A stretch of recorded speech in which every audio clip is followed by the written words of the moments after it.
better. I made it to work. I meant to call you and tell you that I made it to work. Everything's fine. Okay, I love you. Okay. The show started. I told my wife I'd call her when I got to work, and I forgot. And the thing is, like, don't you have to tell someone they're live on air? What's that? Don't you have to tell someone they're live on air like that? If we patch them through, okay. yes, all right. yes, All we right, have time. And actually, we have different rules because we're the internet. Oh, okay, so we can still kind of do. Yeah, it's still kind of wild west a little bit over here.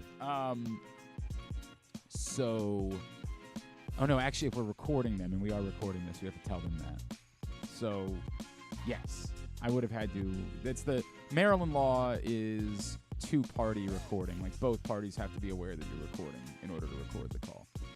Okay. Anyway, the moral of the story is I shouldn't have done that, but I was thinking about what happens with Mrs. Clark if I don't. If I don't call her in about 5 minutes, I start getting the, oh my God, are you okay? Like the pure panic. Right. Mrs. Clark is in the group of people that absolutely should not be on the road today. Like, no, when the people that I was talking about the other day, Mrs. Clark firmly in that group of people. Should not be on the road. She's a panicker. She does not handle these things well. So it's best for Mrs. Clark that she stays home. And because she's like that, she kind of assumes that everybody's like that. Like the amount of panic that I got from my wife this morning, like, what? Why are you going in? What? Baby, it's going to be okay. Some of us understand to drive 30 miles an hour. Not everybody, because as I told Griffin, I watched someone. I was going southbound on Jarrettsville Pike. This person was coming northbound, and from a ways away, I said, that guy's going too fast. This is bad. And literally right after I passed him, thank God, I watched him spin out on Jarrettsville Pike. Is he okay? Yes. Oh, he righted it. Like, okay. he got. Right. I saw in my rearview mirror, and he right. kept going. No. I'm not. Like, I would have pulled over. And,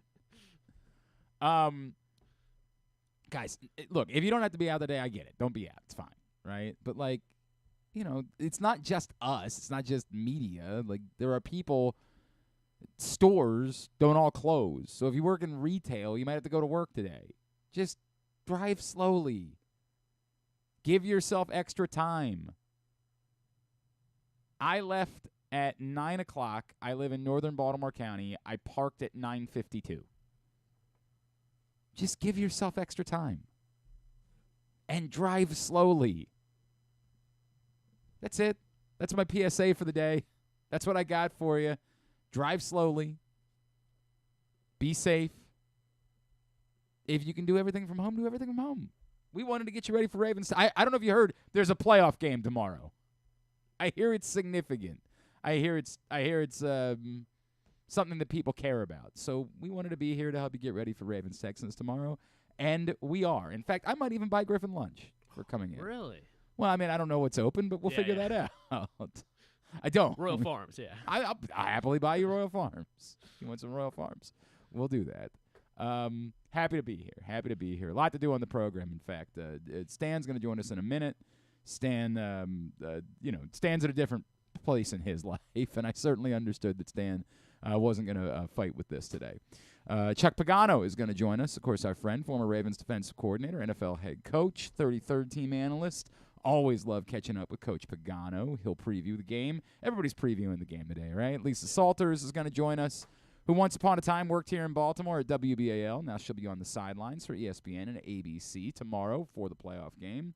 Ryan Leaf, former NFL quarterback. He is going to be working the broadcast for Westwood One, and he will check in with us a bit later, as will our friend Sean Salisbury. A lot of friends today. I do like that. Sean Salisbury, of course. Mr. Sean Unfiltered himself. Radio host in Houston, former NFL quarterback, and just like the best at this. So it's a real competition between Coach Pagano and Sean Salisbury. Like two literally of my all-time favorite consistent guests. So let them know when they get on. And I'm just going to tell them both they're number one. Like, you're number one, Coach. You're number one, Sean. They don't know. They're not going to ever find out that they're not number one. They can always just believe that in their hearts, which means a lot, too. So that's coming up on the program today. Today's show is brought to you by your local Toyota dealer and buyatoyota.com. The Toyota Tacoma comes in a range of models and trim lines, so you can choose the perfect Tacoma to reflect your unique personality and driving habits. Check out buyatoyota.com for deals on new Tacomas from your local Toyota dealer today. You're going to let me know when? Ready. Oh, we're ready. Excellent.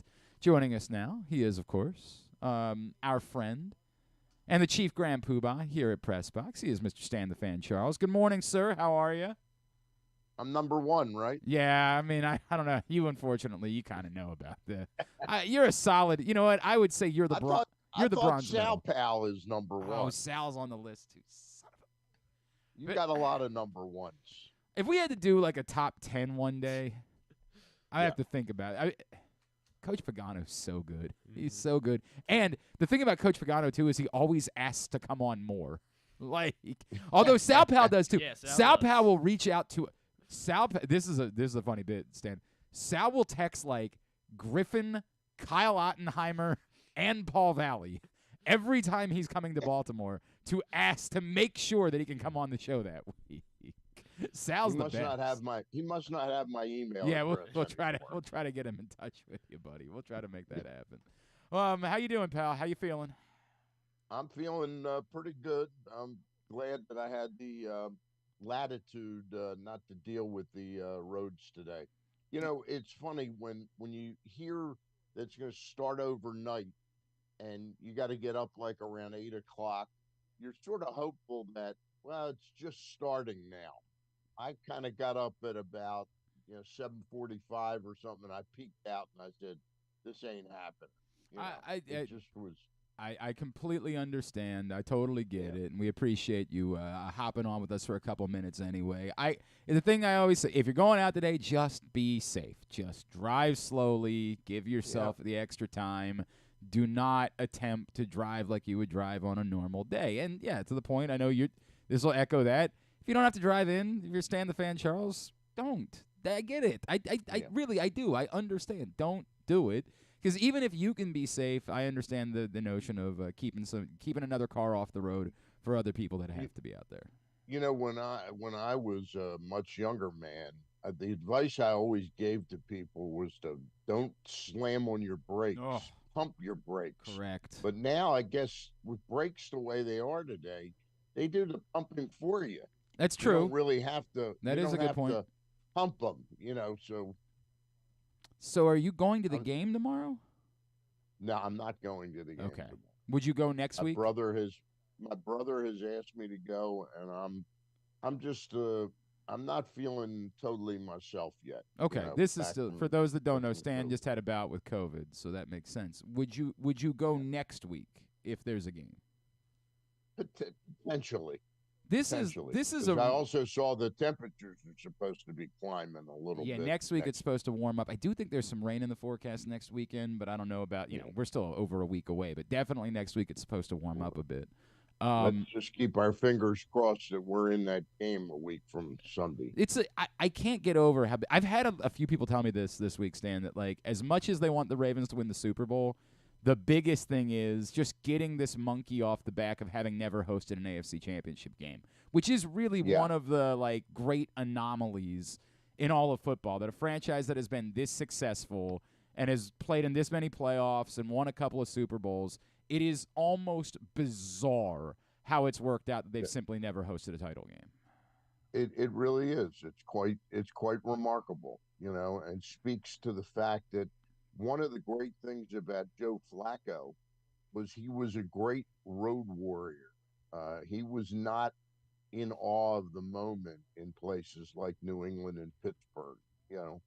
He might be in awe of a moment in every big game that he played in, but he was quite capable of going anywhere on the football map and winning a football game. And I think we first saw that in that incredible comeback in Denver, which was just, the throw to Jacoby Jones was just unbelievable.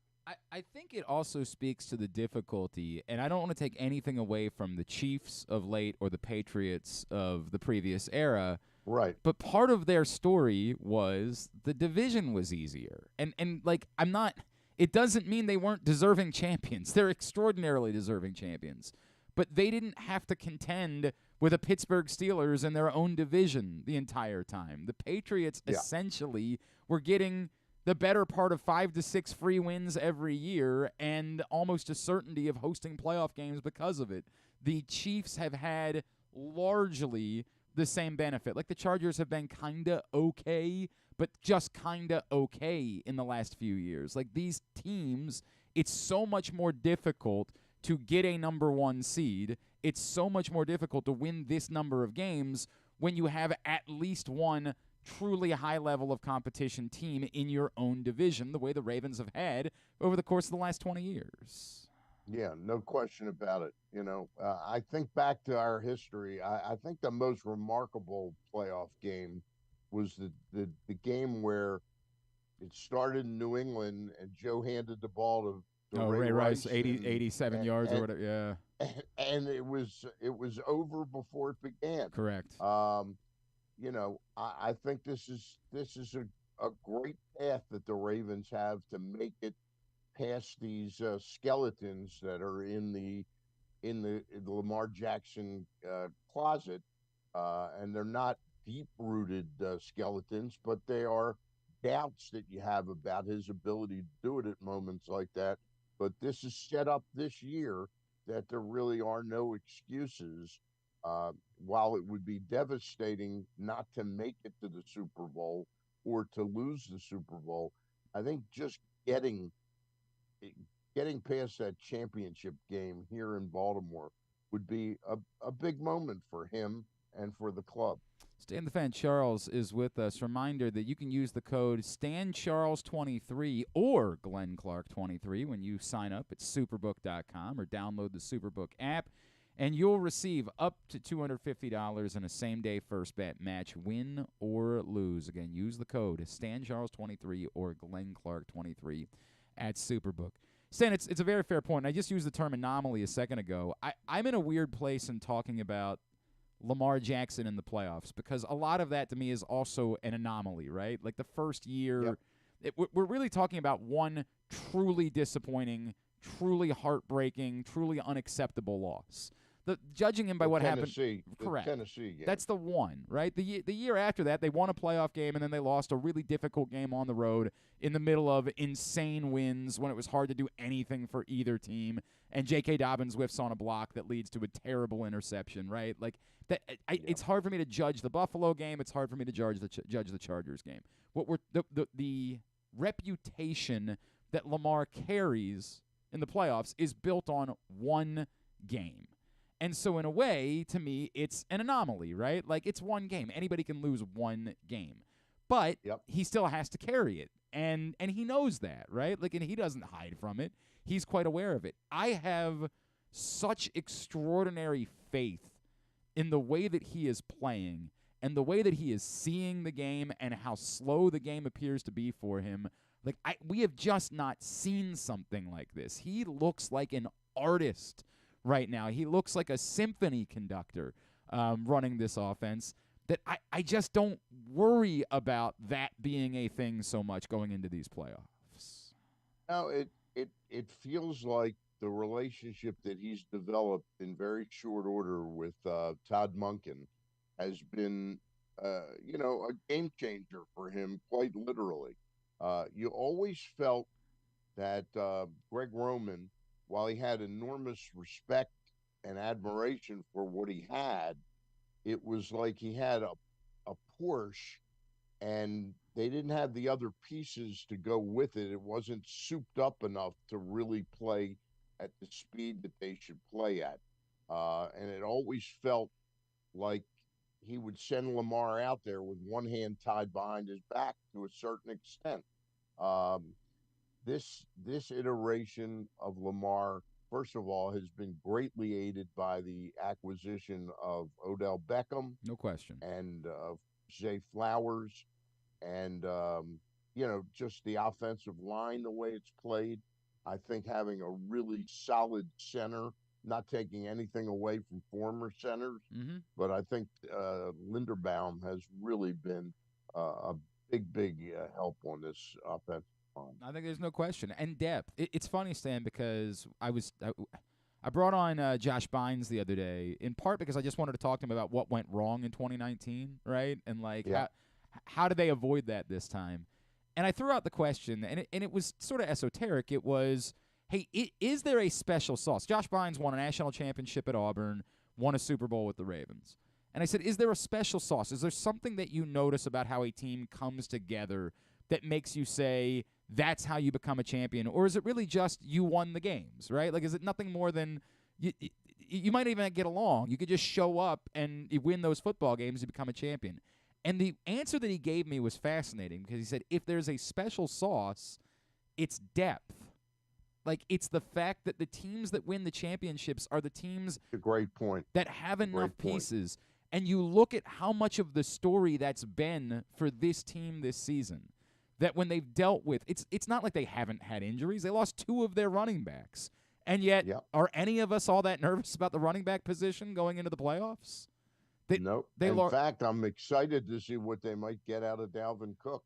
I mean, I'm not ruling that out that they're going to get something out of him. Add to the equation, they lose Mark Andrews, and Isaiah Likely's been a superstar. Like, has been unbelievable. The depth, the secondary is where it's been as obvious as anything. Like, I almost get goosebumps talking about how panicked we were looking at this secondary to begin the season.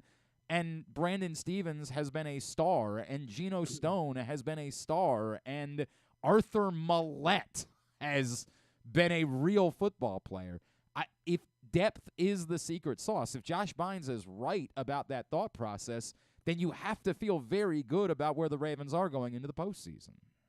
Yeah, and they're playing a team that, as I understand it, the Texans are a bit banged up, aren't they, Glenn? Yeah, wide Especially receiver. on defense.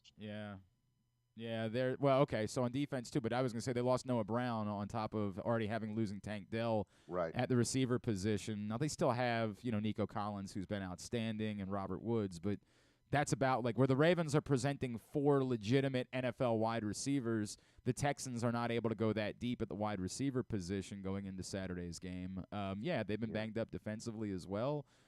Who's been a great depth piece too has been Patrick McCurry. On the offensive line, it's been great to see the way that they've handled Ronnie Stanley and haven't put the weight of the world on a Ronnie Stanley who isn't the player he was when he signed that contract. The injuries have taken something out of him, and I think it's been terrific coaching by John Harbaugh not to press that button every single play and give him blows. And I think we're getting more out of less Ronnie Stanley. 100% agreed. And, the Patrick McCarry story will be one that, if they win the Super Bowl, we'll talk about for a long time around here. We will talk about how the Ravens smartly decided to pay this guy this amount of money despite the fact that they didn't have a position for him. And in hindsight, it looks like, again, one of the most savvy moves. I'm a pro football. I'm still a member of the Pro Football Writers Association, despite the fact that I'm not really a pro football writer anymore. It's more that I just want to support the existence of the group, right? So I continue to pay my dues every year. And they sent out the votes for the Pro Football Writers Awards this past week. And a lot of years I don't even involve myself because my God, I don't know who an all NFC guard should be. Like, really? They want me to vote for the all-rookie team and vote for a rookie punter? I'm like, I can't name 3 punters in the entire league. I'm going to name who should be the all-rookie punter. But I went on there, and I decided to throw in a couple of votes this year because I know this is going to sound – I'm really bothered by how little recognition Kevin Zeitler has gotten for the season that he's had. It bothers me. The guy didn't allow a single sack, a single hit. He didn't allow a single quarterback hit all season, and no Pro Bowl, no All-Pro, nothing. Like, another year this deep into his career where he doesn't get recognized. So I actually went on last night because I got an email that it was the final day of balloting for the Pro Football Writers Association, and it was almost like my protest. Is I went on there and all I did was vote for Kevin Zeitler to be For every position. Is he the MVP of the league? I didn't make him the. I did Yeah, vote. I did exactly. put in. I did put in a Lamar Jackson MVP vote. I did do Good for you. that. I did put Good that for in you. as well. But I don't think we talk enough about Kevin Zeitler. I don't think And he's had a remarkable season. he's been And excellent. look, we fell in love for years with Eric DeCosta in this town, and then suddenly because they couldn't win a couple playoff games, it was, well, he was really, they probably overestimated him in replacing Ozzie.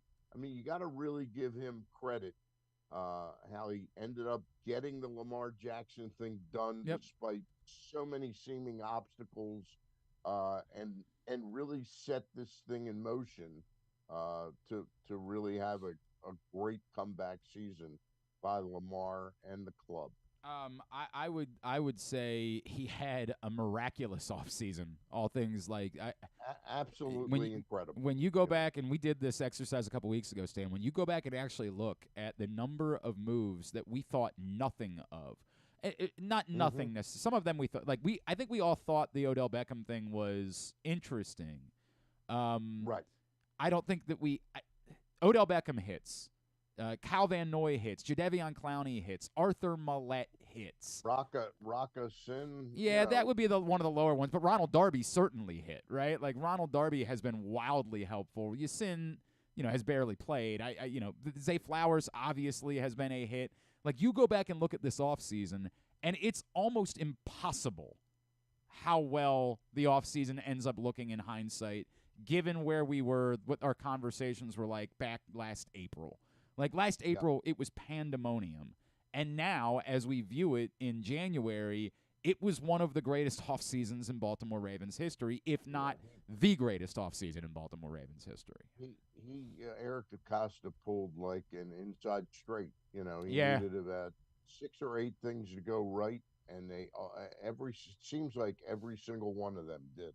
It's remarkable. I mean, it's really, really remarkable. All right, so the Hall of Fame announcement is Tuesday. Before I let you go, what's your? Do you follow the tracker the way that I do? The MLB Hall of Fame. Yeah, the Baseball Hall of Fame. Yeah. Do you? Yeah, I mean, obviously Adrian Beltre is gonna be as close to a slam dunk as possible. He's gonna be like 98%. After that, it looked like Joe Mauer and Todd Helton were fairly safe, although then whenever I talk to somebody, they remind me, hey, there's only like 40% of the votes are public so far. Yeah. Those are going to go down. So I would say that the next 3 players would be, in order to me, would be Mauer, Helton, and to me, the most deserving player that's not in is Billy Wagner. But I could see 2 of the 3 certainly not making it at the very end. And some people would say none of the 3 will make it. Have you been surprised by how high the support has been for Joe Mauer? Like I love the idea of Joe Mauer because I love the idea of measuring someone at the position that they played and not just holding everybody accountable to like 3,000 hits, 500 home runs. But I, frankly, have been surprised by how much support there's been for Joe Mauer. Yeah, I think of all the ones beyond Beltre, it sure looks like Mauer has the best chance to make it. And, I read last night, it's funny, I'm still kind of on the fence with him because I made the mistake one year of getting him on my fantasy team. The year that suddenly he couldn't bend down, his legs were, it was just I felt terrible what I did to his career by drafting him that year. A terrible person. When you read a Jason Stark and you read his comparison to Ernie Banks, it really rings true. And Ernie Banks was a near first ballot Hall of Famer. Not near, he was a first ballot Hall of Famer. He was, almost unanimous. The 2 had similar careers, and I think Mauer's going to get in. I think Mauer's going to get in. I really hope my guy Billy Wagner gets in, but I think he's got one more He year does, yeah. on the ballot. Unlike Sheffield, who looks like he's going to fall short in his final year, like everybody else did, the Bonds and the Clemens of the world. I do think you're right. Is Helton looking like Helton he's is still make trending well. Like he's still sitting at 83.3. So if you assume that they're going to lose, that's pretty good. Yeah, 6 to 7%, then he would still be safe if that ends up being. And what's Billy Wagner at? He's at 79.4, but that that is perilous. Yeah. Yep. All right, sir. You had a couple shows this week. Yeah, we started our thing. We're gonna. It began to be difficult to navigate Stein's schedule to do a newsmakers thing, and I think I made the right call in lining up with Eric Garfield, who I think is going to be a real good addition to our content. I think we're going to have some unique content that nobody else has on Oriole prospects, and he and I went over what the Norfolk team could look like this year, and how it could be arguably one of the greatest minor league teams we've ever seen. Of course, that'll have to do with whether Jackson Holiday makes the team and whether or not they make a big trade, which I just wrote a column the other day that I think that Mike Elias is still has the upper hand in negotiations because he's got some great prospects. And I think there's a real chance we could still do something with the Marlins. I think Chris Getz, the first-year general manager of the White Sox, overplayed his hand big time, and I think he's almost like insulted Elias. And I don't look for Dylan Cease to be a member of the Orioles. Yeah, I'd still be surprised by that. That's a high price that they are asking for at this point. All right, Stan. Appreciate you. All right, guys. We'll talk to you next Friday. All right. Have a great show, and go Ravens. No doubt about it. Thanks, buddy. And go Goose. Go Goose Flight Slogger. No question about that. Thanks, pal. Now available at the Costas Inn in addition. That's right. To Glory Days Grill and Guilford Hall Brewing. And 6-packs available at Costas Inn, which we like. We are excited about that. Nothing better than that. Thanks, buddy. Appreciate you. All right. Have a great weekend. Stan the Fan Charles, Chief Grand Poobah. Appreciate him taking the time. And yes, Goose Flights now available in 6-packs, both at Costas Inn and at Guilford Hall Brewery. Single cans available at Glory Days Grill. $1.98 from every can sold goes to benefit the Goose Flights Foundation and the work that Tony Siragusa's family is continuing to do to honor his legacy, providing non-emergency medical transport to those in need. It's a delicious beer. It's an awesome can. It's a great way to celebrate one of our most beloved former Baltimore Ravens. And the money is going to a wonderful charity that is benefiting the world. It's a win, win, win, win. Go get Goose Flights today at Costas Inn, Guilford Hall Brewery, or Glory Days Grill. Let's get ready more for Ravens-Texans. Always a thrill to welcome in, as you guys know, truly my favorite guest. You know how much I love this man. He is, of course, former defensive coordinator of the Baltimore Ravens, former Indianapolis Colts head coach, now with the 33rd team. Our friend, Mr. Chuck Pagano, is back with us. Coach, happy Friday. Always appreciate you. I heard you're having some travel problems today. Hope everything gets worked out. Thank you for taking the time for us. It's always great to be on with you guys. You're too kind. Appreciate the kind words. Yeah, it's been an eventful couple days, but all good. All right. I'm glad to hear that, and hopefully you get everywhere safe. Coach, we are, of course, extraordinarily excited here in Baltimore, and it feels like there is a special team that has the opportunity to do something remarkable this year. That said, there is this sort of angst that exists in our town because of the history of the Ravens recently in the playoffs and the fact that in Lamar Jackson's career he's 1-3. Everybody remembers 2019. Everybody remembers the Ravens being the number 1 seed, rolling through everyone, and then just getting smacked in the face by the Tennessee Titans in the playoffs. How convinced are you that this is a better Ravens team that is more prepared for this than that team was?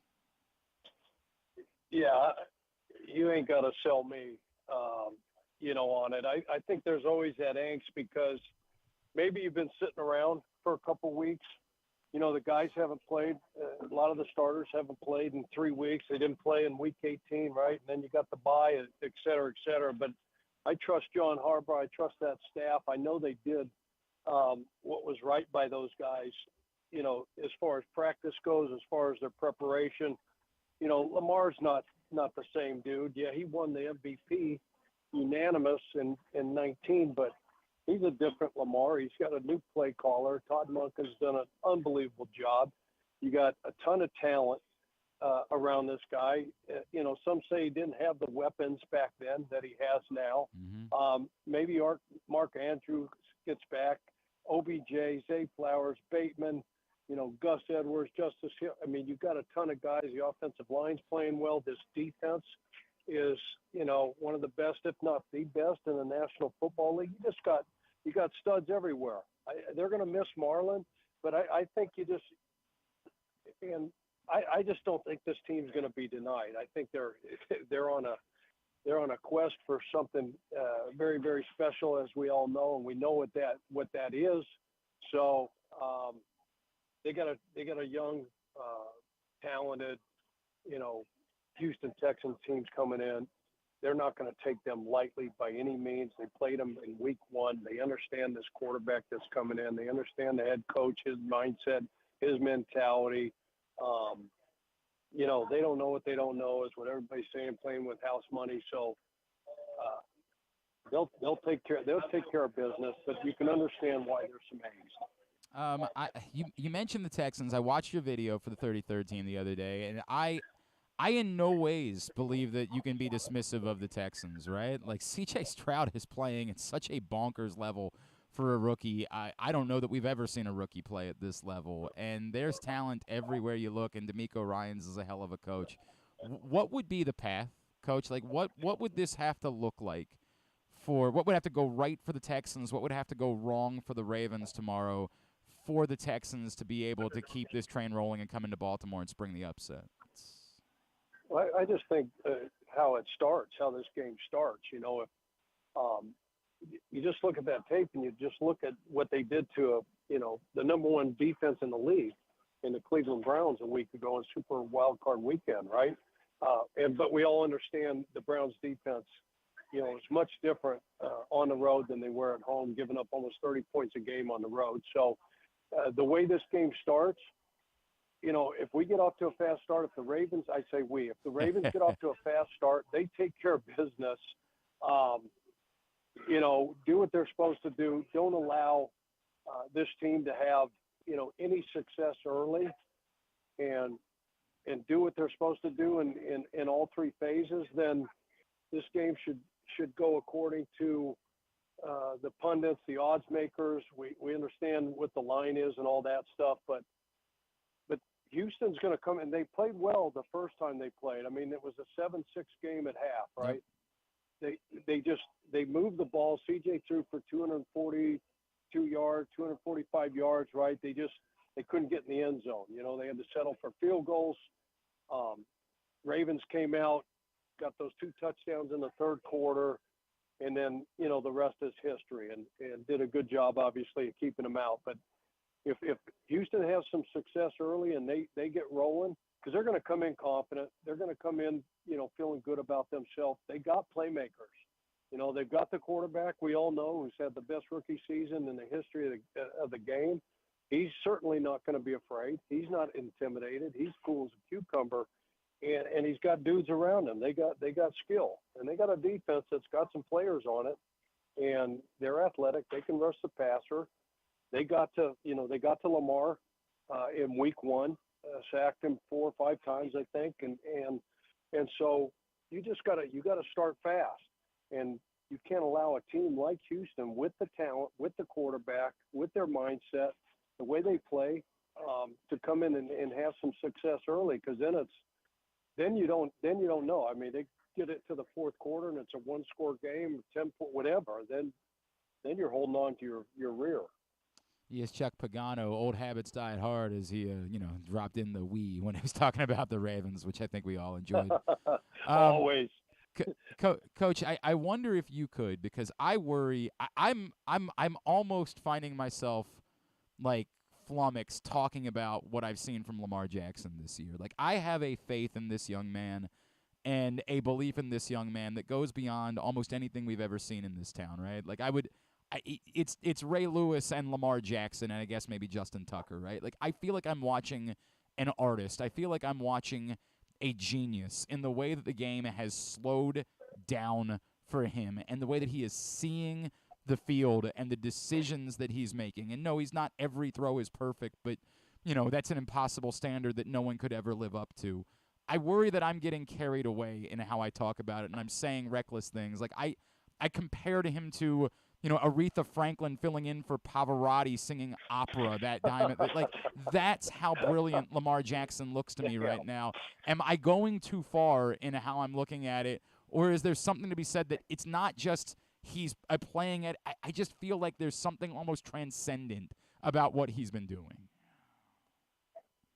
No, it's been remarkable, and that's why he's going to be the MVP again of the league. And he's had obviously stiff competition throughout, but he separated himself a couple weeks ago.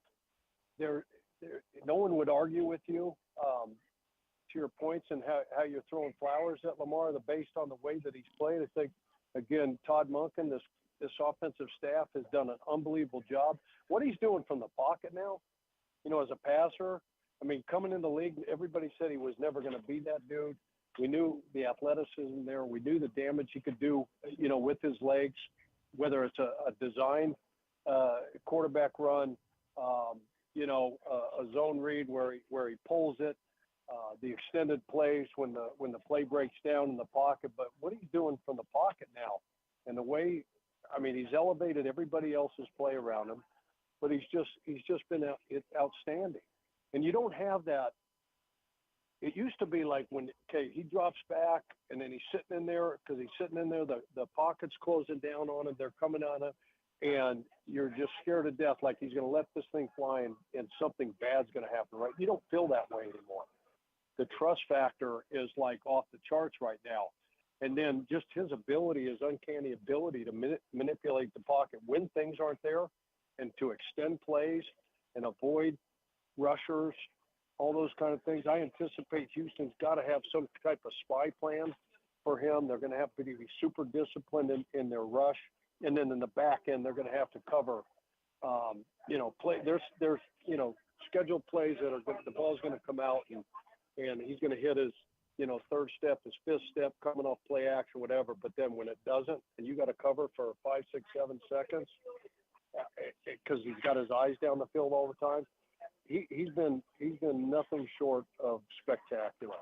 And again, that's why he's going to be the league MVP, and that's why he's most definitely probably going to lead this team to a AFC championship. And it's going to be we got a lot of work to do, obviously, but it's going to be a home game for an AFC championship and another trip to a Super Bowl. It would be the first AFC Championship game in Baltimore in over 50 years, Coach, which is just almost impossible. The way that can you imagine that? And it's weird, right? Well, oh my God, it's going to be electric. I can't even. It would be so electric next weekend. But it's such a weird thing that this franchise has had so much success and just has never hosted an AFC title game. Coach, I wonder if you could just explain to us. You're such a cool customer. Everybody knows that about you. But the outside stuff, right? The stuff like. We referenced with the angst and the fact that the Ravens have had recent playoff failure, the pressure of everything lining up the way that it has, and the expectation that we all have right now for the Ravens to make a Super Bowl run. How does that impact a coach? How does that impact a player? Like, are these guys really capable of utterly and completely blocking all of that out, or do you have to talk about it this week leading up? Like, what does that look like, all of those outside influences? I don't think so. I think John's done an unbelievable job for a long period of time of handling that stuff for them. They don't talk about it. It's a confidence that's there, and it's based on preparation. Like if you don't, I walked into a bunch of tests when I was in college that I did not study for, and that's not a good feeling. And I spent more time trying to get my seating assignment, set up so I had a legitimate shot maybe to pass the damn thing, right? So if you're not prepared, if you haven't practiced well, you haven't studied well, you haven't done your walkthroughs, the training, the discipline, all that stuff, then you have angst. But the way these guys prepare, they've got veterans on this team. They got young guys. They've got such great leadership, starting with the coaching staff, starting with Harbaugh, that their process is too good. And it's been that way for a long, long time. So they'll be prepared.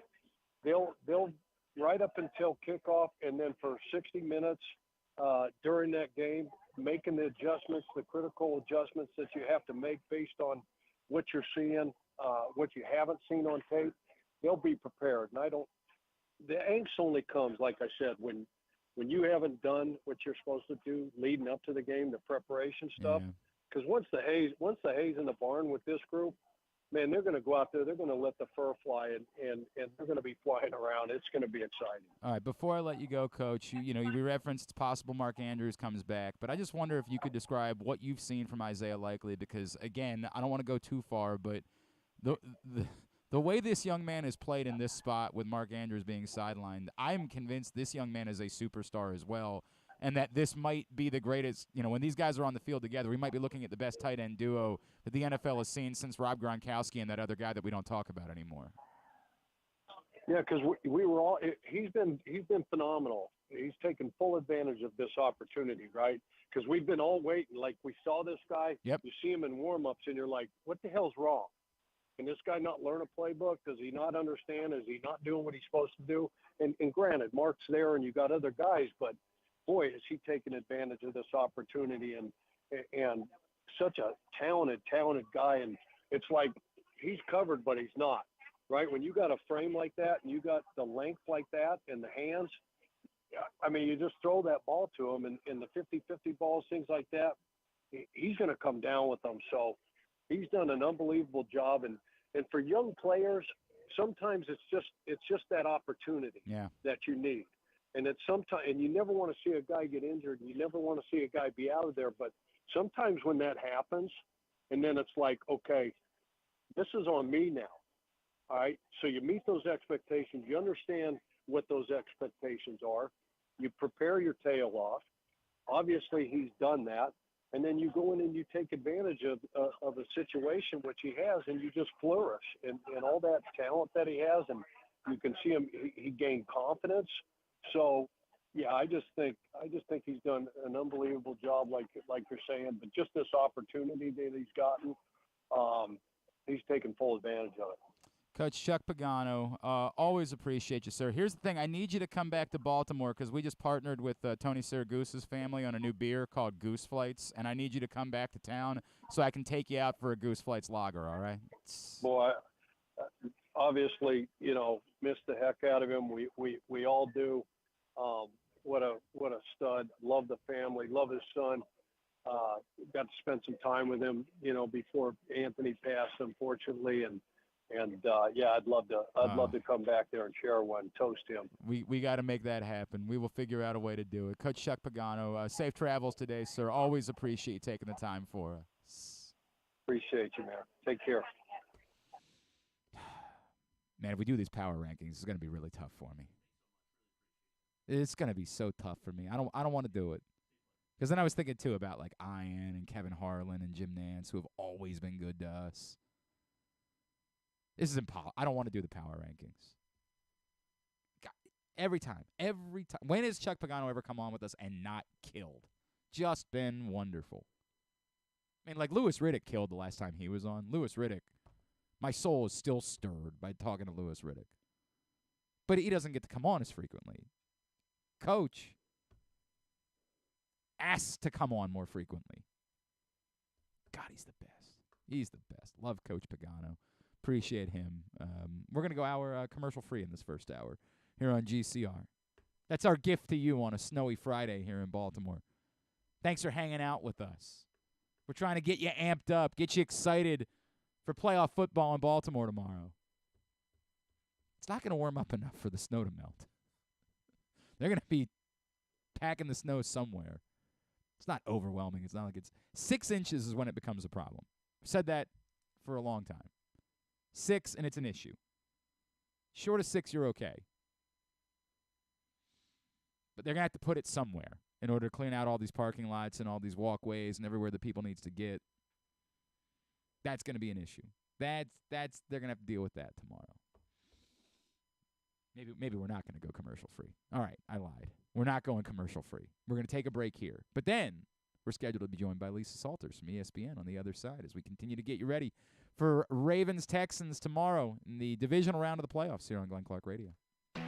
Why bet with the big boys this football season? Instead, try your hand with the local book, Superbook Sports, this fall. Superbook Sports is the book next door. Just a dedicated team of the best odds makers in Las Vegas, making sure you get the best prices and parlays anywhere. And now, Superbook will give you a bonus of up to $250 when you sign up and wager on the same day and use the promo code GlennClark23, GLENNCLARK23. So bet with the best and use the promo code GlennClark23 this football season with Superbook Sports. Visit superbook.com for terms and conditions. Gambling problem? Call 1-800-GAMBLER. 6 chicken tenders made from fresh, never frozen Royal Farms world-famous chicken, a family-sized order of Western fries, honey mustard dipping sauce, and a 2-liter bottle of Dr. Pepper. It's Royal Farms' new Tucker's Tenders Meal. It's Justin Tucker's favorite, and at only $19.99, it'll be your favorite meal, too. The new Tucker's Tenders Meal, available only at Royal Farms. Now you can kick back, relax, and eat like a champion. Real fresh, real fast, Royal Farms. Gambling can be a fun and entertaining experience, but there are risks involved. If you're planning on betting on the game at the casino or on your phone or computer, know your limit, stay within it. Set a budget and a time to stop.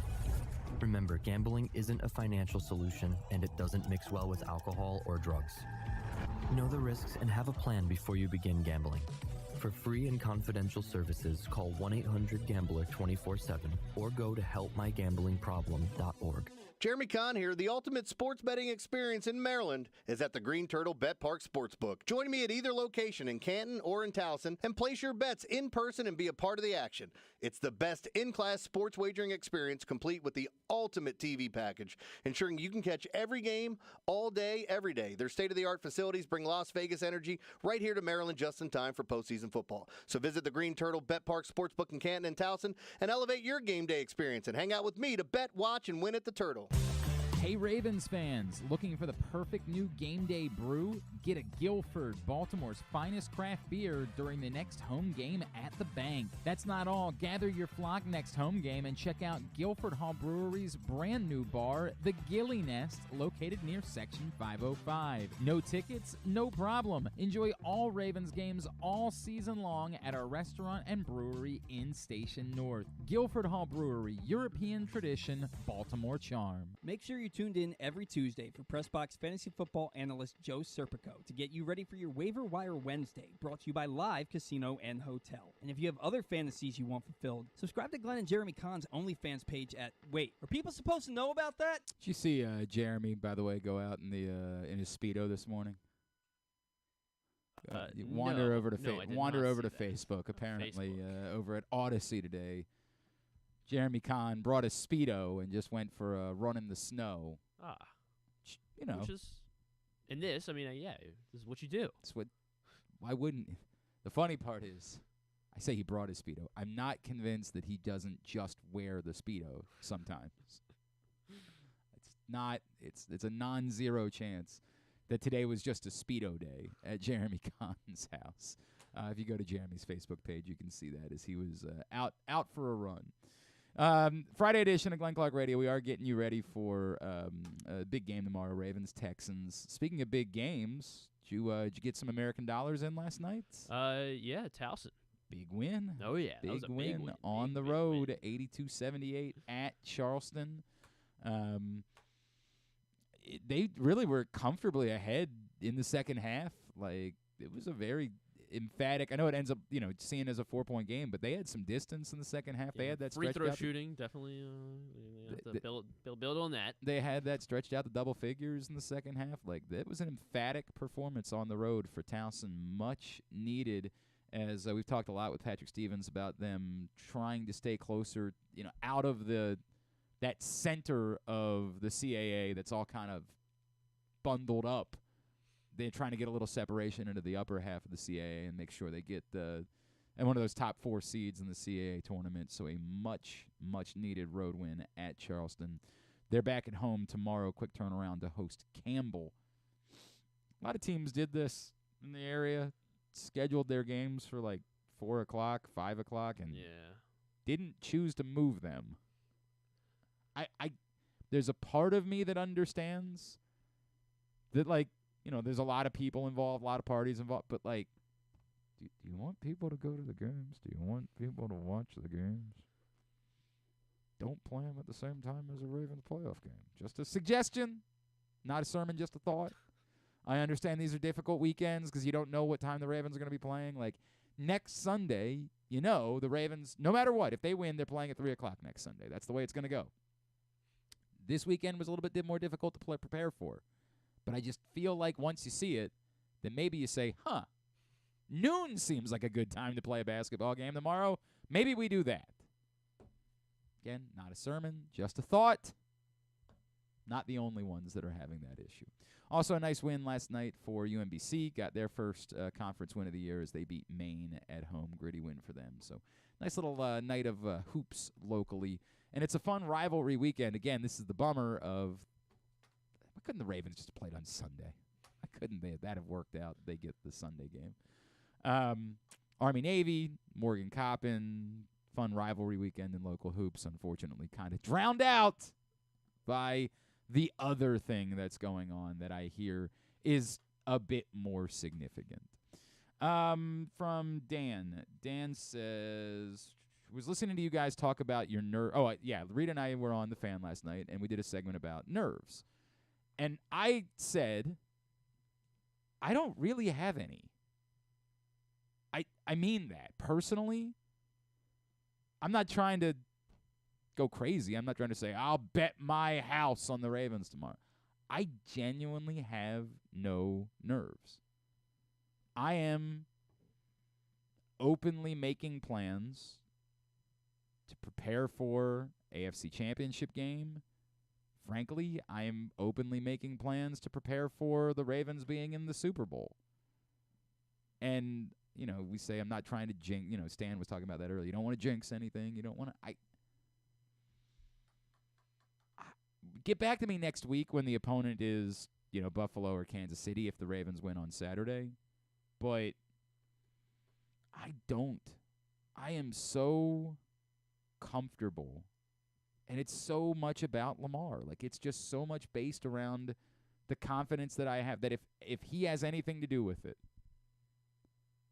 if the ball isn't taken out of his hands, I don't believe they're losing. I don't believe they're losing that football game. Now, again, goofy things happen, and the ball's not round, and sometimes it bounces, and sometimes, I don't know if you remember, there was a game earlier this year where Lamar did almost everything he could possibly do to win the game, and they still found a way to lose it. Those things happen. That's the nature of football. But I have such extraordinary faith in Lamar Jackson that I truly don't have any real nerves about this game. The question that we didn't get to last night is the mayor ended up taking 2 segments. That jerk. Why do you keep inviting him on? What, the question we didn't get to last night that I've sort of flirted with this week, and I've asked a couple of guests that we've had on about it. If the Ravens win tomorrow, do you have a rooting interest in Sunday? If the Ravens win tomorrow, do you find yourself, when you sit down to watch the second game on Sunday, Bills-Chiefs, do you find yourself rooting for a result one way or the other? Like a meteor to land in Orchard Park. Right, but that's not. Yeah, let's have a conversation. Like both teams, they have things that scare you. Patrick Mahomes, obviously. Patrick Mahomes is a scary and their quarterback. defense. And their defense has been very good. But Josh Allen can have games like he did last week where he just completely takes over and doesn't miss any throws, and he fake slides. And they're a better into overall 70-yard team runs. than the Chiefs are. They have fewer weaknesses than the Chiefs do. They have good wide receivers. They have, all of a sudden, not to say the Chiefs don't have in fact, I don't know which team has the better run game anymore because neither one of them are fully committed to their run game. But the Bills obviously finally became a team that went to another level when they said, hey, what if we handed the ball off to a running back? And everybody looked around like, I don't know. It's like, well, let's just give it a shot and see how it works out. Ken Dorsey was against handing it to running By the way, backs. Polly, I don't know what the story is on Lisa Salters. We do have to be – everybody's trying to travel today. Who knows? It's an unpleasant day, so it's totally possible that it's related to travel. And we will show more grace today than we would do on other days. That's it. No. None. But we'll show a little bit more grace today. We came in here today, and I said jokingly to Griffin, how stupid are we going to feel if we went through all of that to get in today and then all of the guests end up canceling? Coach Pagano didn't know because he was having some travel issues. Who knows? Is this Lisa Salters? All right. It's a tough day. It's a tough day because of it. I have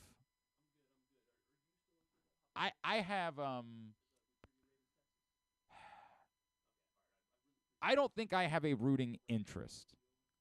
If the Ravens win tomorrow, I don't think there's one way or the other that I would find myself rooting. I think it would be more whoever wins that game, you're going to feel they're dangerous because they just beat another really good AFC team. I don't think there's any way that you're going to come out of that game not feeling nervous about whoever it is that the Ravens are facing in the AFC Championship game. So I don't know. I don't feel strongly one way or the other. And I haven't gotten the sense I've asked a bunch of different people, and a bunch of different people have given me a bunch of different answers. Well, not really a bunch different. There's only two possible answers. But it's been pretty split 50-50. I don't know if the Ravens win tomorrow who I would rather face, or I'm not going to be involved in the game, believe it or not, who I'd rather see the Ravens face in the AFC Championship game. But they got to win tomorrow first. And speaking of tomorrow, always a pleasure. Of course, our next guest has history here in Baltimore from her time at WBAL. She'll be back in town tomorrow as part of ESPN and ABC's broadcast of Ravens-Texans. She is the great Lisa Salters, and she is with us on GCR. Lisa, it's Glenn in Baltimore. It's so great to catch up with you. Thank you for taking a couple of minutes for us. Good morning. How are you? Everything is good. I mean, it's snowy. It's unpleasant. But other than that, everything is good here. We're excited about this football game. Lisa, I would imagine that so much of this week and you guys in the prep that you've been doing, it has to be centered around Lamar and the season that he's had, and yet the narrative that still exists about Lamar in the playoffs. In the time that you've spent preparing for this, how different do you feel like Lamar is than 4 years ago, and how much more prepared do you find him to be going into this postseason? Yeah, like you said, I spent a lot of time here in Baltimore. Just moved away a couple of years ago, and so when I got back into town last night, I went out and had some dinner over at a friend's house, and that's one thing everybody wants to know. It's how is Lamar when you talk to him? And I said, I'm telling you the same thing I told them, that he seems just, completely locked in. And I know we say that a lot, but he just seems. He's the kind of guy who he just does not shy away from those narratives. Some people are like, I don't want to talk about that. That was, he's not that guy. He's fully aware of his playoff record. He embraces that, and he's just locked into right now. He says that this team is different, and he said, I'm different. I'm wiser. I've had more experience. I'm ready, and I'm looking forward to it. And I think he said that he's antsy all week. I believe he is, because I think that he is so locked in and wanting to kind of knock this narrative down and to knock this monkey off of his back. I think that that's what is making him antsy, is that he is ready to show that that he is not the same quarterback, the same great quarterback that he was even when he was a great quarterback, Right. a few years ago. Right. He was unanimous MVP, and yet we all believe that he's just better, and that's crazy that that's the standard. It's funny you said that the antsy thing, because I feel like, Lisa, in a way, it's kind of an anomaly that he still has to deal with it, right? Like, we can't Right. really judge him against losing a playoff game as a rookie. It was insane that he was even in that position. And what happened the third year in Buffalo, it was like the win. It's really that he's being judged by one game, right? Like, that one game has created this narrative. And if he had been healthy at the end of the season one of the last 2 years, it's probably gone by now. Like, it's probably over. So it exists and it's real, and he has to deal with it. But it's almost in a way more an anomaly than it is anything else. I don't think that we really know anything that says Lamar Jackson isn't a good playoff quarterback, as much as he had one really bad loss in the playoffs. Right. And, when he brought it up, he's like, last year, I wasn't healthy. The year before, we didn't make it. And it was, it was really kind of something to think about. It was like, wait, when was that? When was the last time Right. Lamar actually played in a playoff game? It was several years ago. Was it 2019? Was it the 2020 season, the pandemic year? Yeah, it was the last time that he. Right. So it was the one and done when they had to buy, and and so it really is that has caused this whole narrative. And I think added to that was the fact that they were so good that year, Right. that they were the favorite, that they had the first round bye, and so that the fact that everything is so similar now, I think, is what has created this. Oh my gosh, what's going to happen? And it's he cannot shake this until he plays tomorrow. So I think that is why he's just ready to get this over and done with. And I wouldn't be surprised if he comes out and just has a monster game. Lisa Salters is with us. She'll, of course, be working the broadcast for ESPN and ABC tomorrow afternoon, 4:30 here in Baltimore. Lisa, before we get to the Texans side of it, just in general, it's as much as we talk about Lamar, and deservedly so. I mean, he's been genius. It's been like watching an orchestra conductor. I do feel like that part of the rest of the story is how much better the entire team, to me, is than that 2019 team that had, like one path. They had to run the ball. They had to be in front and play bully ball. You look at this team now, and there's no real weakness. Like, their wide receivers are good, which, we've almost never said in Baltimore in the history of this franchise. The defense is good at every level. Look, this is football. Like, who knows what might happen, but it just seems like it's such a different team on top of everything else than what happened when they went one and done against the Titans. Yeah, and the defense. The four players on the All-Pro Right, team, right. first or second team.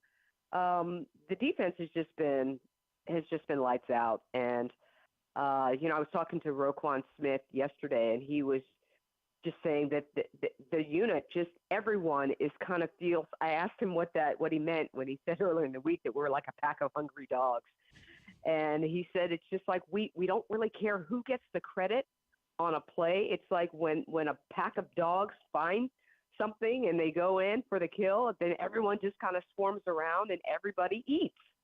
And he's like, we don't really care who takes the prey down.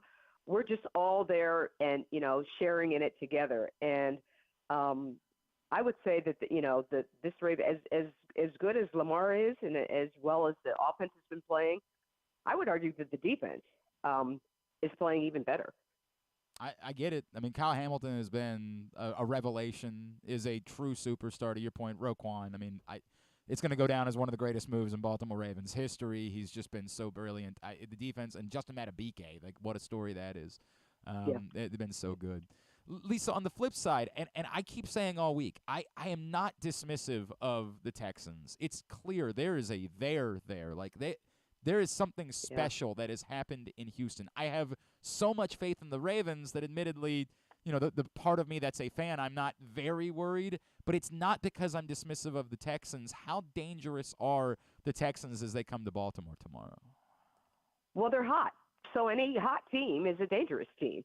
And I think that's the one thing that has, my Raven fan friends concerned is the fact that the Ravens haven't really played in 20 days. You know, Lamar hasn't played, starters haven't really been out there. And so it's the whole rest versus rust thing. I think the Ravens are secure in the decision that they made to kind of sit folks out, in particular Lamar, in Week 18. But they're not hot right now. They were hot when they got to Week 18. Sure. They were hot after they beat the 49ers for sure. But now it's been 3 weeks. And so will they pick up where they left off? You know, some teams do, some teams don't. But the Texans are hot right now. CJ Stroud has been playing really well all season, but particularly in this last stretch, for him his touchdown to interception ratio is just so mind-boggling for a rookie. Like, rookies aren't supposed to have all the answers, and yet he's been able to figure it out. Just 5 interceptions on the season. That's just crazy for any quarterback. It's great, but for a rookie, it's phenomenal. So, you know, how dangerous are the Texans? I'd say very dangerous because they are on fire right now. Oh, I completely get it, and it's not a fluke. It's not a good story or something. They're just really good and really good mostly everywhere. I mean, they probably don't run the ball that well, but like, it's not like they can't run the ball. They're a really, really good and talented team. All right, Lisa, we have to get the most important part. It's going to be cold in Baltimore tomorrow. It's going to be. I'm just looking out the window here now. All right, so trying to get my mind right. You've done plenty of these games over the years, right? Like, you've been in plenty of cold places. Can we get the advice from Lisa Salters for everybody that's going to be outside tomorrow at the game? What's the rundown for you? Number of layers, how you handle it, all of it. Yeah. As a true pros pro that has done all of these things over the years, what is the go-to? What is the setup for Lisa Salters when you're on the sideline in these miserable conditions? It's 2024. Battery-powered. Battery-powered socks, battery-powered gloves, heated vest, all of it. Then you don't have to bog yourself down with layers, but just make sure that your battery's charged, and you should be good to go. What is the coldest? And also try to sneak over, but the fans don't have the access that I have. I try to sneak over to the heaters, kick the punters out of the way, or slide over, guys. Move over. If it gets really cold, then I kind of move over by the kickers and try to get a little of the heater. I don't blame you for that at all. What is the coldest? Do you have one that you always fall back on that like was the most miserable that you've ever been working a game? Yeah, it was Chicago in December. I don't remember the year, maybe 2014, okay. 2015. I'm not sure. But I know that Mark Trestman was the head coach of the Bears at the time, and it was, I think, -9 was, and it was awful. I mean, it was absolutely awful. Trestman couldn't speak at halftime. I'm trying to talk to him. His mouth wouldn't work. The water bottles were frozen. It was miserable. It really was. I think I may have left the field before the game ended and watched from the tunnel where it was at least a little warmer. Say, guys, you're not planning on throwing back down, right? Like, we're good? Okay, see ya. Right, yeah, we good. Enjoy the rest of the game. When you're back here, when you're back in Baltimore, give me, like, what's the one thing you have to have?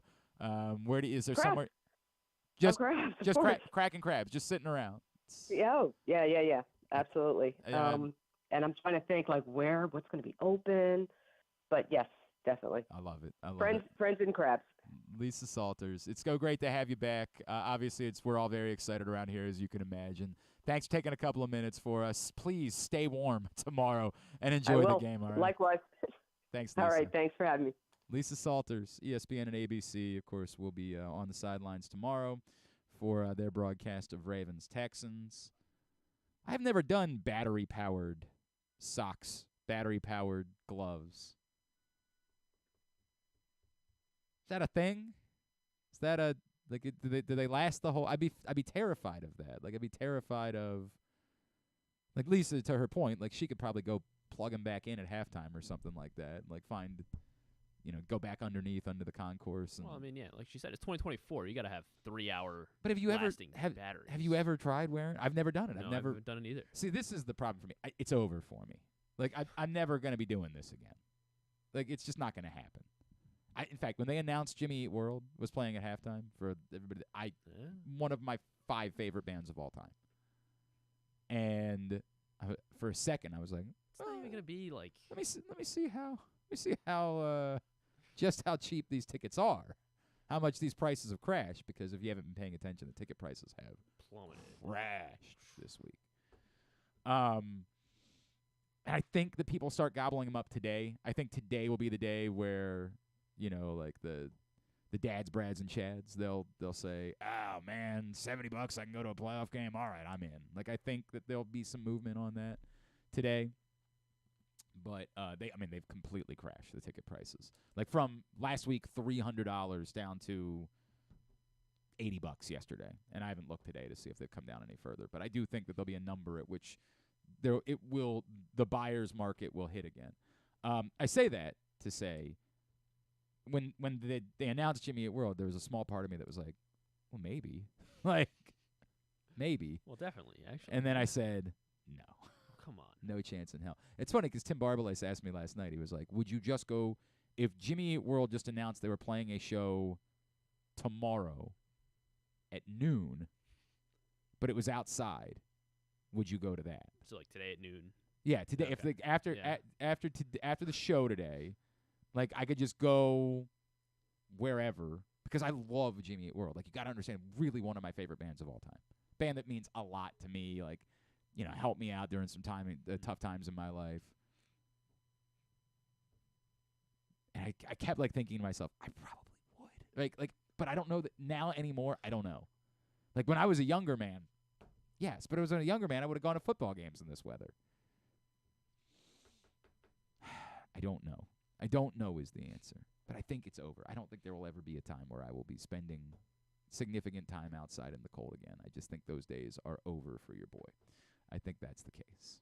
All right, when we come back in, Ryan Leaf, he'll also be working the broadcast tomorrow for Westwood One. He'll join us next. This is Glenn Clark Radio.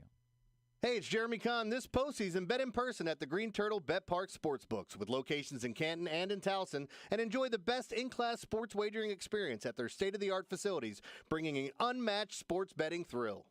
Gambling can be a fun and entertaining experience, but there are risks involved.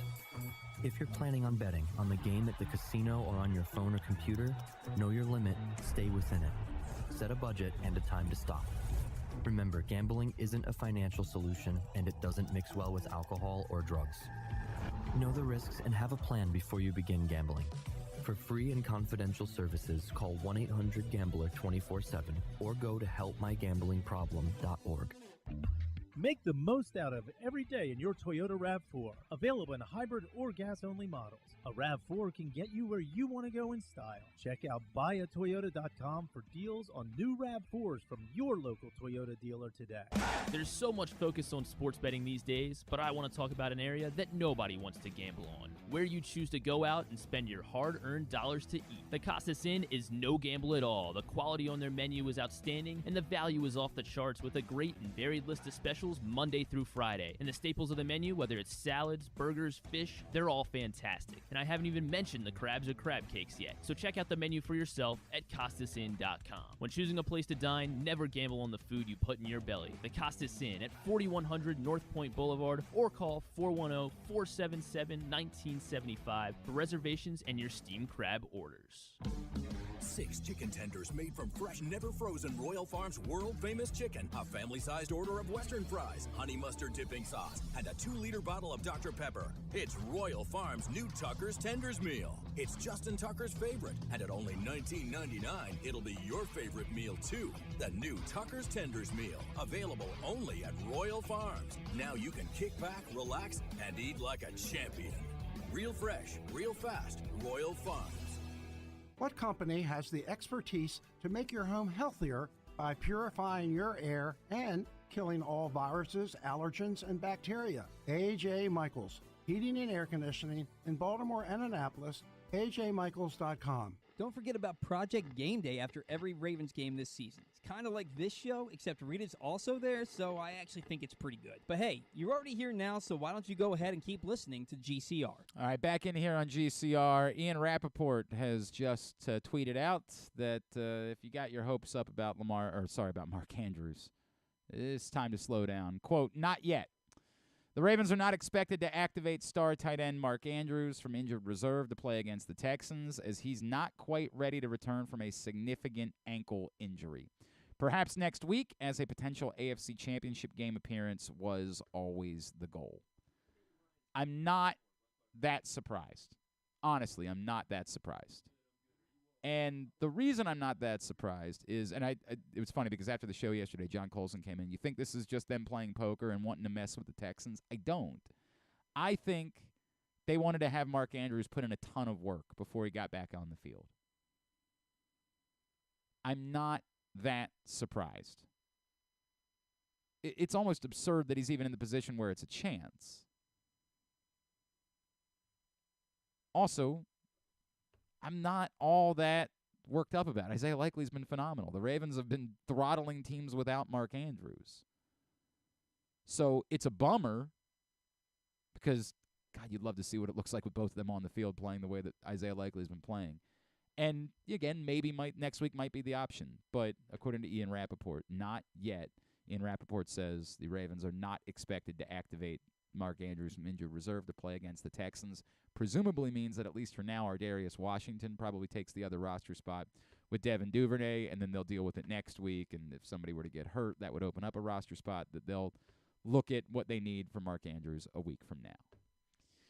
No Mark Andrews, but Ravens-Texans tomorrow here in Baltimore. Joining us now, another one of my favorite guests. Of course, yeah, you hear him on SiriusXM NFL Radio. And you're going to be hearing him tomorrow on Westwood One as the Ravens take on the Texans. He is Ryan Leaf, and he's back with us now here on GCR. Ryan, greetings from very snowy Baltimore. Appreciate you taking the time for us this morning, man. My pleasure. Yeah, I'm about to hit that train, that Amtrak, from here in Connecticut down to Baltimore. So hopefully we'll be all right. I got stuck in Buffalo last week. I was in Buffalo for 4.5 days trying to get out after that Steelers game I called on Monday. So yeah, weather's kind of become an issue. Hopefully the Amtrak will be good to go and I'll get into Baltimore. It's supposed to be nice and sunny tomorrow, cold and crisp. I think that should make for a really fun game. Yeah, a little bit of wind, but not miserable. Not Buffalo, not like Kansas City last week. Not quite that bad, no doubt. Ryan, we're so over the moon here in Baltimore. Like it's almost unbelievable how well things were going for the Ravens down the stretch this season, and that stretch of 3 straight games against the Jaguars and the Dolphins, or the 49ers and the Dolphins, that looked so perilous on paper, and they just rolled through all those 3 teams. One of the things that people yeah, go ahead. Go ahead. No, go ahead. I thought you finished there. So one of the things that I feel like is a concern that people have is the impact of them not really trying in Week 18 and then the bye following up. And, of course, everybody remembers what happened in 2019. Where are you with the actual impact for a team that's hot of sort of sitting on the sideline for a couple weeks, and also the additional level of, like, how much better do you believe this team is than the team that went through this 4 years ago?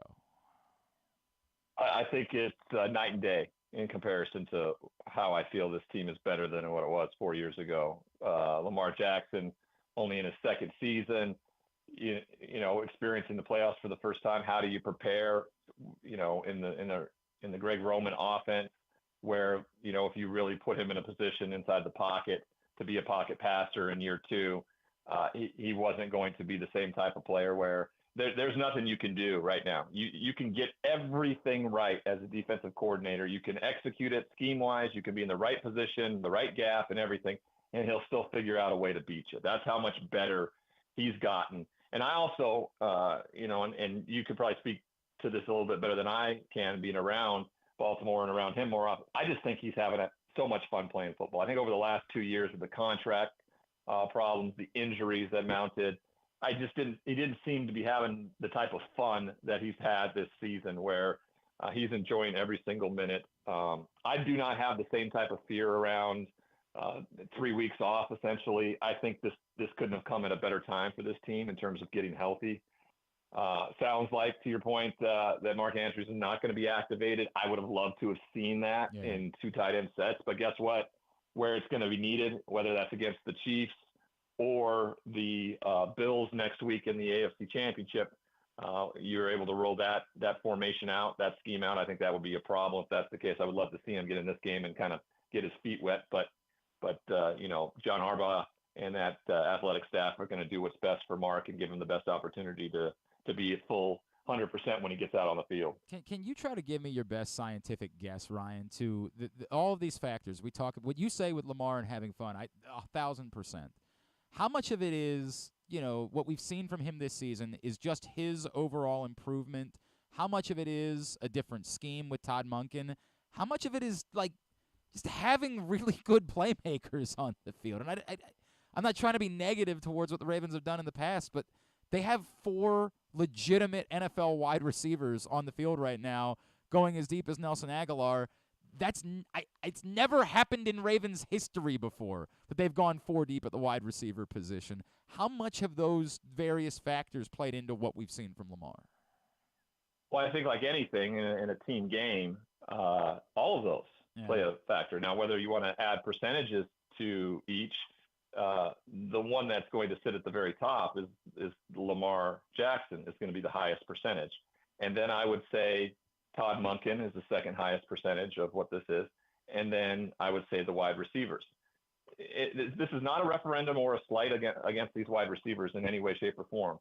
But with what Todd Monken and Lamar have come to know of this scheme, there is if you could trot out some pretty manageable wide receivers in this offense, and I think they still would be pretty dominant. The fact that you have OBJ and Zay Flowers and Rashad Bateman and Nelson Aguilar, that just incentivizes things even more.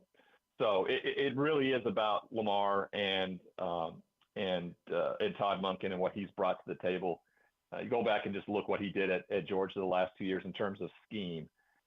Stetson Bennett at quarterback, no real outstanding wide receiver. George Pickens was a guy. Ladd McConkey was a guy. Their running back room was incredibly good, but it was multiple. It wasn't just one person carrying and toting the rock at all times. And I think what he did is he went to kind of a Georgia North and type of personnel. He's got some great players on the perimeter. His tight ends are and that was what was best at Georgia. Brock Bowers and Washington, those guys are simply in the same vein as Isaiah Likely and Mark Andrews. And he's got that. And he's got a defense that is spectacular. So I don't know if he could have walked into a better situation off 2 national championship runs to put himself in this type of position. I don't see a team, frankly, in the AFC that should be able to stop them unless they get in their own way. He is Ryan Leaf. He's going to be working the broadcast tomorrow for Westwood One, Ravens-Texans. He's with us here on GCR. So, Ryan, what could go wrong, right? I don't want to be dismissive of the Texans, who I think are very legitimate. I don't think this is a fluke at all. I think it's very clear what they have built and what's brewing there and what could be coming in the next couple of years. But what would it have to take on both sides? What would have to go particularly right for the Texans? What would have to go wrong for the Ravens for the Texans to have the chance to come in here tomorrow and upset the Ravens? This, for me, is completely about turnover margin. It just is. Both teams are incredibly good. Houston's +10, the Ravens +12. So the way that the Ravens lose this football game is if they lose the turnover battle. And that still may be a way for them. They still could find a way to win the football game because they're very, very talented. But that's where they lose it. If they turn it over 2 times, Houston doesn't. That's where they find their opening, and that's where C.J. Stroud becomes the surgeon and dices teams up, and then that presents a problem. So that's where I see this game going off the rails.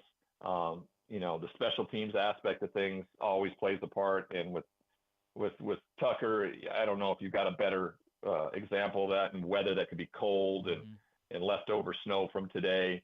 Those types of atmospheres. That's how you lose these types of games. So watch for the turnover margin. If they win the turnover battle or just, frankly, keep it even, I think they have a much more significant chance of not getting in their own way, as we said. I asked Chuck Pagano about this earlier. The mental side of it, the outside stuff, the Ravens' past playoff failures, that Lamar still has that sort of monkey on his back that he's got to deal with. And then the burden of the expectation, right? Like we all look at the Ravens as being the team that should be winning the AFC now. They have everything in front of them at the moment. how much of that stuff, you've talked a lot about mental health over the years. I appreciate it so much from you. How much of that is real for an athlete this week? How much do the coaches have to deal with it versus how much are you just so in tuned on opponent, game plan, things like that you really are capable of blocking all of the rest of that stuff out? I think in the past, it was much easier. I think in this day and age of social media and, loudmouths yelling at each other back and forth, I think that becomes a little bit more of a problem, but I don't think it's enough to warrant either one of these programs to be in any bit invested in what's being said when you get to this point. When you have 8 teams left out of the 32 in the league, you're able to narrow that focus in pretty darn well and work towards achieving that common goal with one another.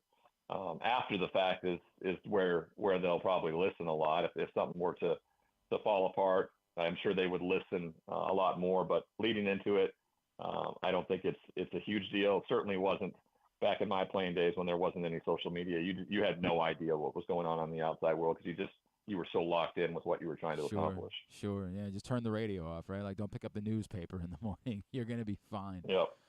Ryan, we bring up Mark Andrews not playing. I just wonder what you've made of Isaiah Likely. Like, I really do believe that when those two guys get on the field together, we're at this point going to be looking at the best tight end duo that the league has seen since, the duo that we don't talk about anymore because of what one of them did. I am so blown away by Isaiah Likely and how he has handled himself in this moment and how truly he appears to be a superstar in this league. I had him on my show in between the end of their final year at Coastal Carolina and the draft. And I remember talking to the young man, and when the Baltimore Ravens drafted him, I just thought, oh my gosh, what? Perfect. They always like to go with tight ends, but this one's a difference maker. And so when Mark Andrews went down, everybody looked and narrowed in on what the Ravens record was without Mark Andrews, and it was abysmal. It was bad. And Isaiah Likely really has stepped up to the table. Talking with Todd Monken about him a few weeks ago, he just says, he's just still a Colt. I mean, he's got so much talent available to him. It's just a matter of kind of reining it all in, make sure he's, half the time he said he was not in the place where he's supposed to be on some routes, and they're still making big plays. Imagine him being in the mindset of where Mark Andrews is at, where you're in the right spot, you're in the place you're supposed to be every single time. These two, as a duo, you're exactly right, will look a lot like Gronkowski and Hernandez up in New England. They were special that way, and kind of in the same mindset in terms of which one does something well, and which one does another thing well, I think. All right, so we I don't want to jinx anything, but presuming the Ravens win tomorrow, if you are a Ravens fan, do you have a rooting interest in Sunday and who it would be that would be coming to Baltimore to play in the AFC Championship game next weekend? Yeah, I'd want to see Kansas City for sure. Okay. I do not want to see Josh Allen and this Buffalo Bills team. Josh Allen may be playing his best football of the season right now. I was on the sideline for that game last week, and the way he manipulated the defense with his eyes, the way he used his legs, I gave him a stat before the game. I told him, I said, dude, you're 16-0 as a starting quarterback when you don't turn it over. Wow. Like you don't lose. And they didn't in that game, and now he's 17-0 as a starting quarterback when he doesn't turn it over. And so I know it's in his nature to take some chances and take some shots and things like that, but they're good enough. Offensively, they have other weapons outside of Stephon Diggs if you want to narrow your focus onto that. And Josh Allen he's carrying this team, and he gets them at home. Bills Mafia, Pat Mahomes, first time on the road in the playoffs in his history. I think it sets up well for the Bills. We'll see how they handle the pressure. Sean McDermott going up against a Chiefs team in a divisional game for the first time since the 13-2 game at Arrowhead. So we'll see if he's triggered at all in this game at all. But I would rather see Patrick Mahomes and the Chiefs right now, just simply because of their lack of playmaking ability. You could keep that score tight. You could keep that game tight with your defense and their defense. And then ultimately, the most talent wins. And it's at home in Baltimore. I think that's the difference maker. So, yeah, when this game's over tomorrow afternoon, you want to turn your focus to Sunday evening. I'd be rooting for the Kansas City Chiefs in that one to see them in the AFC Championship. And you'd think that might be insane, of course, because they are right. It's the defending Patrick world Mahomes, champion. right? Right. But if you had, you've asked me the question. Right now I would not want to see what the Buffalo Bills have been since that bye week, where they have just rattled off win after win in close games.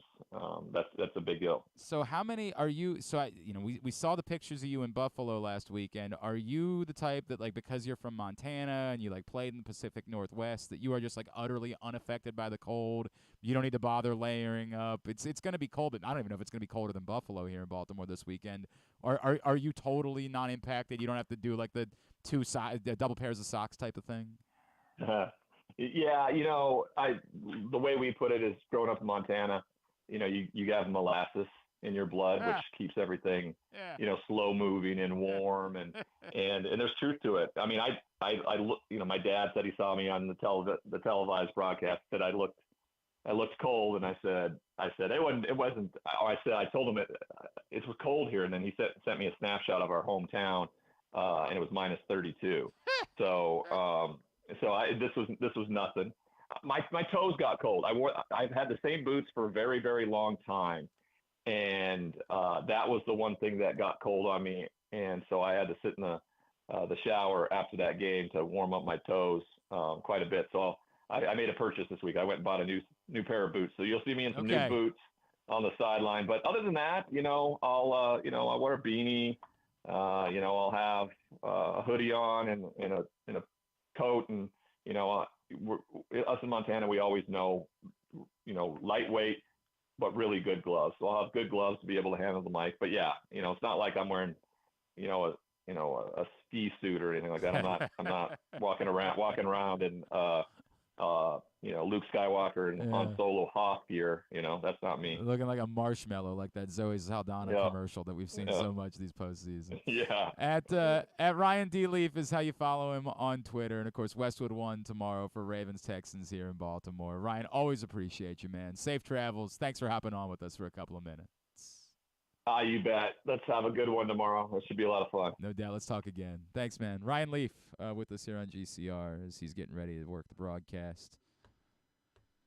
A lot of confidence, a lot of, Ryan Leaf, certainly you could hear he's not just going to say it because he's got a broadcast to work, but you could hear in his voice, he expects it.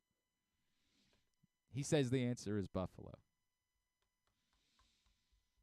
Sorry, that's who you don't want to face is Buffalo. He says the answer to who you would want to face, who you'd be rooting for, is Kansas City. But if the Chiefs just beat the Bills, it's almost like a paradox. You're rooting for like a 3-0 triple overtime game, so you feel nothing about whoever it is that comes out of the game.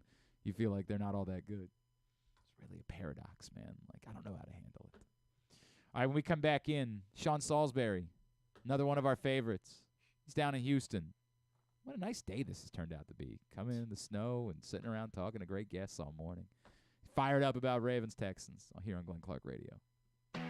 Why bet with the big boys this football season? Instead, try your hand with the local book, Superbook Sports, this fall. Superbook Sports is the book next door. Just a dedicated team of the best odds makers in Las Vegas, making sure you get the best prices and parlays anywhere. And now, Superbook will give you a bonus of up to $250 when you sign up and wager on the same day and use the promo code GlennClark23, GLENNCLARK23. So bet with the best and use the promo code GlennClark23 this football season with Superbook Sports. Visit superbook.com for terms and conditions. Gambling problem? Call 1-800-GAMBLER.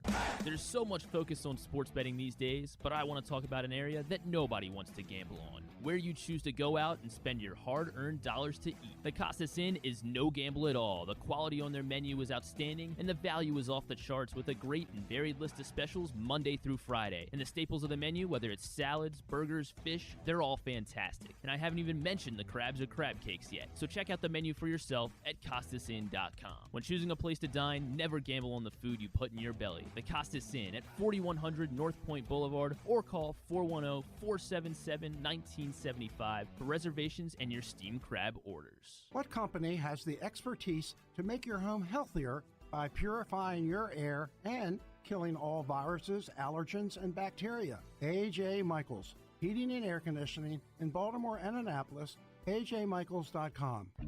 Whether your focus is luxury and comfort, convenience and technologically advanced connectivity, or sporty performance and aggressive styling, we've got the perfect Highlander for you. Check out buyatoyota.com for deals on new Highlanders from your local Toyota dealer today.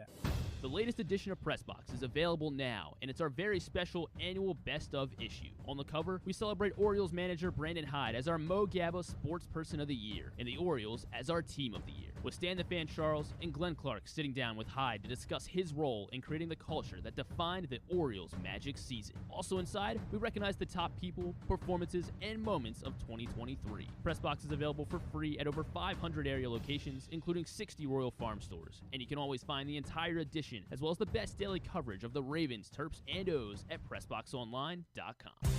Hey Ravens fans, looking for the perfect new game day brew? Get a Guilford, Baltimore's finest craft beer during the next home game at the Bank. That's not all. Gather your flock next home game and check out Guilford Hall Brewery's brand new bar, the Gilly Nest, located near Section 505. No tickets? No problem. Enjoy all Ravens games all season long at our restaurant and brewery in Station North. Guilford Hall Brewery, European tradition, Baltimore charm. Sure, Glenn may be in his 40s now, but he looks just as good as he ever has, and he's still as sharp as he ever was. And I say both those things without even a shred of irony. Find out for yourself right now by watching the show at facebook.com/PressBoxSports or youtube.com/PressBoxOnline. Project Game Day returns tomorrow following Ravens-Texans. Whatever happens, myself, Rita, Femi, KZ, Andrew Stetka, Josh Charles, we'll all be hanging out with you, chatting. Facebook.com/PressBoxSports, YouTube.com/PressBoxOnline. It's all brought to you by A.J. Michaels, Superbook Sports, and HelpMyGamblingProblem.org. We will see you for Project Game Day immediately following Ravens-Texans tomorrow evening. Come hang out with us. Talk about the game. Now, speaking of Ravens-Texans, and anytime we have an excuse to have our next guest on, I'm looking for it because he is one of my favorite humans. He is, of course, morning show host down in Houston at Sports Talk 790. He is the man behind PSF. He's Mr. Sean Unfiltered himself. He is the great Sean Salisbury, and he's back with us now here on GCR. Sean, what's going on, brother? How are you? Glenn, I'm doing great, brother. Good to be on with you, man. Great, Thank you. Great to chat with you as always, dude. Let's start with the Texans, right? And we all know DeMeco Ryans is a hell of a coach. C.J. Stroud's a hell of a quarterback. You and I, we had a conversation before the first game, and we were in agreement. There was something brewing there, but we both said, it might take a little time. How did that pace end up moving so rapidly to get them to this point this quickly? Yeah, I don't think you and I would have said, hey, man, in August, I'll see you in the playoffs playing Baltimore in the divisional round after winning the division with a rookie coordinator, a rookie coach, a head coach, and a rookie quarterback. It's got, obviously, when we say this, we don't want to leave out, at least I don't, because having been on teams, offensive line, defensive tackle, special teams, we know how important it is for all of them to be on the same page. But I think there's a couple things that stick out to me. One, you brought in a head coach that put accountability on him, which they haven't had here in a handful of years. And which goes with the leadership part of leading men, hiring great X's and O's coaches around you as a head coach, and being a great leader to where they know that you played and that you get it as a head coach, but also that there's that line of respect you must have because he's a head coach. And DeMeco Ryans got respect the second he walked in the building. So leadership. Second, buy-in. I think no matter where you are, high school, college, pro, work, salesperson, you've got to get buy-in, not only from your stars, but when you really want buy-in, go ask the backup right tackle how he feels about the head coach.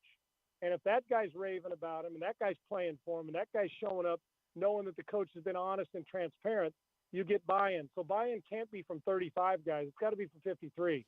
And he's got it from all of them. So there's two. And then the important part is, and he got a great offensive coordinator who is his first chance doing it, from the passing game coordinator in San Francisco, who just understands. And I want people to know that you can be a great X's and O's position coach, but then going from there to a coordinator, You don't always have guys that understand how to get into rhythm. They know football, but the rhythm of play calling, and Bobby Slowick does. But it also starts with this, guys, and you know this, Glenn, is that when you're going to build a franchise, you got to have me a coach, and you better have me a quarterback. That's where it starts. Kansas City, Reed and Mahomes. Baltimore, Harbaugh and Jackson. Shula and Marino.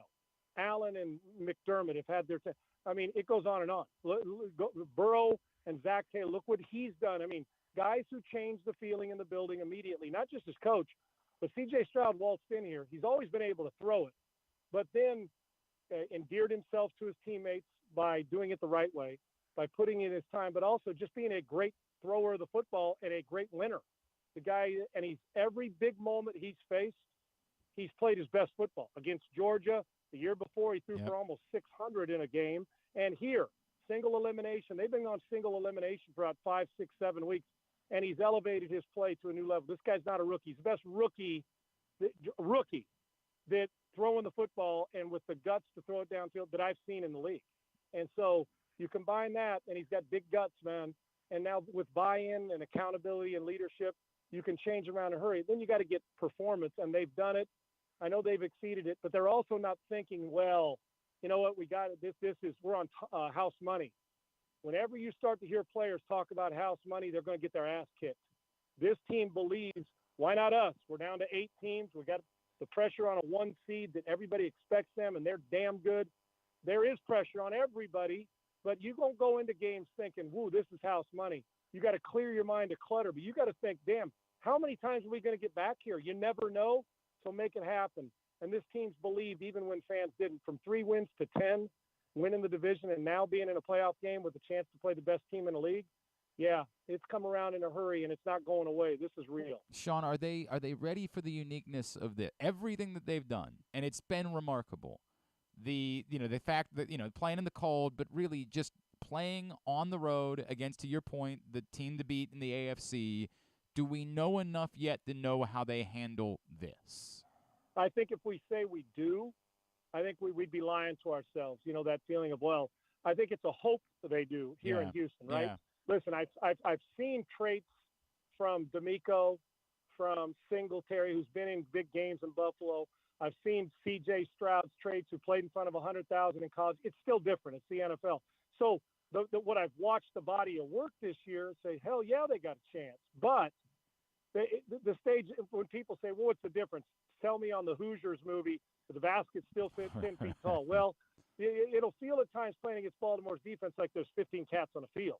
So I don't know, Glenn, and that's beyond. I mean, I could sit here and give you all the reasons why I believe they are, but I don't know because they haven't seen it with this group. DeMeco has, but DeMeco ain't going to make one throw. Bobby Slowick has. Bobby Slowick ain't getting one audible check. The right guard's doing they're blocking, and Tunsil, all these things that come into play. I don't know. I'm on mine early in the week. I had one big question for both teams, and there's more than one. For the Texans, it was, will they go in, breathe a deep sigh? We won a playoff game. We're not supposed to be here. It's house money. We can relax, and no matter what happens, what do we got to lose? Well, what you got to lose is a football game. So I don't know if they're going to be overwhelmed, or I know this, if it's a one-score game in the fourth quarter, if I'm Baltimore and C.J. Stroud's got the ball, I'd be careful because if he gets into a throwing contest, there's very few in the league that are going to out-throw him if it becomes a one-dimensional game for both, which I don't know if the Texans can do that to Baltimore. The kid he's got that DNA, but I don't know how the whole team's going to react. It could be overwhelming. We're going to find out real soon. And for Baltimore, for me, Glenn, I know this sounds crazy. I hate 3 weeks off. I do. I know you got to get certain guys healthy, and everybody plays to get home field advantage throughout. I get it. And I trust John and I trust the veterans on that team to say, listen, 3 weeks off without competitive football for our starters, that's training camp. That's the length of training camp. So on the practice field, are you simulating and these are all pros. As good as Baltimore is, hell, you turn it over 3 times, you get a late start, C.J. Stroud's capable of beating you. Sure. So so for me, it's the 3 weeks is about a training camp now, unlike the old school when it's 4 to 6 weeks, and you haven't played competitive football. You're out of you're not tackling guys to the ground on the practice field. You got to learn how to practice physical without taking them to the ground, and there's an art to it. John's got to stay on them to keep them practicing under duress, So when the first quarter comes out, Baltimore comes out smoking and looks like a fresh-legged team, not a team that, sometimes any of us, we get out of our job, Glenn. After 3 weeks, you come back and say, damn, I'm excited to be back, but I sure like that time that I slept in a little bit more.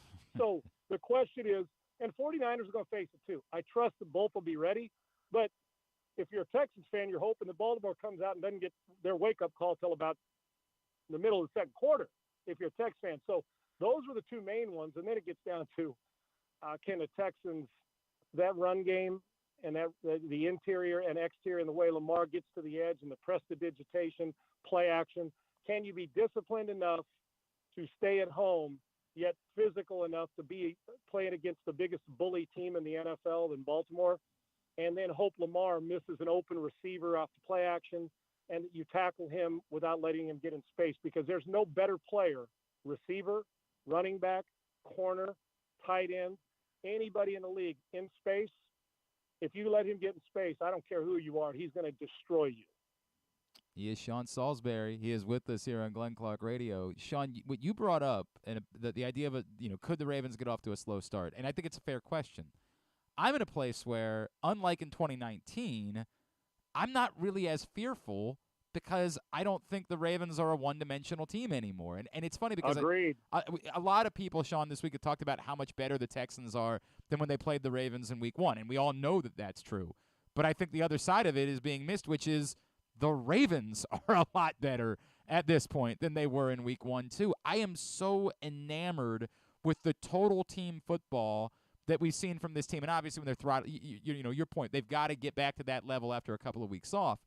But it's almost unbelievable there's so few weaknesses when they are playing as well as they're capable of playing. And, from the era where they had to run the ball and they had to play bully ball, even if they fall behind a little bit, the way that Lamar is playing, the way that he's seeing the field, the way the game has slowed down for him, the decisions he's making, I'm not really even all that worried about it anymore, Sean. Glenn, I am with you. I on my show, I'm here in Houston. I picked the Ravens to win. Yeah. I don't think they're going to curb stomp the Texans. Hell, because even if they're up 17 points late, then Stroud's going to throw every down, and he's got a chance to get, if you're a gambling man, to backdoor cover your ass, right? Sure. Because he could throw it. But you are 100% correct. This is, to me, in the last, since Lamar's been there, this I think it's their best team. Yeah. I do. And I'm going to tell you why, and a lot of it's what you're saying as well. One is, first off, I get nervous waking up in the morning thinking about Queen and Roquan Smith, okay? And I ain't even playing in the damn game. That's the best linebacking duo in the league. Now, San Francisco may have an argument, but that's full-grown men, and if you decide you're faint of heart, don't watch them or don't play against that group. Two, you're right there now. And when I say bully ball, I had a caller call and talk about Baltimore can bully, and he thinks Baltimore's going to win as well. But I said, yeah, they can bully you. They're Muhammad Ali. But think about this now. Here's why. I'm talking about this team. Now they got to go close it out and be the world champion. But Muhammad Ali, because they can hit you in your rib cage and wear you out to the point where you can't breathe anymore and you're begging for the white towel to throw and I'm done. And then just when you decide, okay, I'm not going to let him throw to my gut anymore, they can hit you with that one punch, the quickness, and float like a butterfly and sting like a bee and knock your ass out with that quick jab punch, and you're finished. This team, I've said it on my show too, I think they're the most difficult team to game plan. There may be somebody with better receivers overall, but the most difficult team to game plan against if you're a defensive coordinator. Why? Because they can run it down your throat, power football. They can run the edge with Lamar's feet. He can drop back and throw it, play action, or straight drop back and throw it. And they aren't a one-dimensional team that if the bully ball goes away, well, then the Ravens are going to win 16-13 or lose 16-13. No. They can beat you high scoring. They can beat you in a slugfest. They can beat you dancing around the ring. Putting in a game plan is maddening against Lamar and this team. And I said last spring when Todd Monken on my show, when they hired him, I said, this will be one of the 5 best hires, player or coach, in the NFL this coming season. And I don't want, it's not a pat on the back, but I believe I'm right because it's like Lamar is even calmer than he's been, more in control at the line of scrimmage. And he's always been a great talent. and a great quarterback. But he's even elevated it more with the precise, dynamic decisions. And he's no longer, one read, go, because we all lean on our crutch. When he first came in the league, the crutch is, I'm just better than all you cats, and I'm going to run away from you and make throws when necessary. But he can beat you from the hula hoop in the pocket. I know I'm talking about Baltimore like that they walk on water. Damn near at times it feels like they do, or dress in a phone booth. But I am with you. They can start off sluggish, and still they're good enough to race themselves back into it. And then all of a sudden, if their offense has even struggled for a series or two, now you got to go deal with the dudes on defense, right. which is stupid. So, they're kind of like Michigan. They bully you. They got a quarterback who's versatile. I'm not comparing McCarthy to Lamar, but their front seven's nasty. They've got some playmakers tied in on the edge. They're going to run it down your throat, even if you tell them they can't. And then they're going to play action and beat you on the perimeter. So this team now has every element. And all of a sudden, if you got a 55-yard field goal you need kicked, they got a Hall of Famer kicking. I mean, what's not to like? The staff is good. The coordinators are good. The quarterback validated all the pay with another great season. He's going to win the MVP. Hell, the Texans are going to have to play their best game they've played in a decade or more, and however long the Texans been the Texans. And the Baltimore Ravens, if they just do what they do, they're going to win. If the Baltimore Ravens play 80%, the Texans play 100%, we got a game. Yep. I don't think the Texans have to bow down to them, but I got news for you. There's no tougher task on the planet you're going to face this year than facing the Baltimore Ravens, and I fully believe that. No, I think everything you said is exactly how we're feeling. And, we can't see the future. It's football. The ball isn't round. It's going to take goofy bounces. Things can happen during a football game. But, Sean, it's weird. The part of me that's a fan, I've said I don't really have a lot of nerves. I don't know how the game is going to go, but I have such unbelievable confidence in Lamar Jackson right now, in the two coordinators, and I'm so confident in them that I don't have a lot of nerves about this football game. If they can control it, I feel like they're going to be able to control it, because that's just that's the zone they were in as we watch them play football in the second half of the season. Our trust is the same for them. I'm with you. See, I also think even if they're down 17-3, if you're a Baltimore fan, I'm not sure I'd be too panicked. Yeah. I'm talking about if it's early in the game. Now, if it's in the fourth quarter, what the hell's going on? But it's to the point now where it's like, we threw a pick, and we'll be okay. It's going to be fine. Or we laid it on the ground. I think actually in the game for the Texans to really either put the clamp down or have a legitimate shot to win the game, because if they both play their best, they're going to win by double digits. The Ravens are. I think you need, like you said, a punt where it's misjudged and you get a 30-yard field. Mm-hmm. A guy breaks open Lamar breaks open in his run, and all of a sudden he's switching arms and you get a strip sack fumble in your own red zone and prevent them from scoring, or get a couple red zone stops at field goals, and you're fortunate you hit a big play on a screen game and go score. I'm not saying the Texans need to go into this feeling like it's seventh graders versus NFL players. There's some damn good players, and you guys know that. Yep. Nico Collins, Yep. They can play. They got a great left tackle. I mean, they're damn good, and their run defense is so improved, although Baltimore will test you in ways you ain't been tested this year.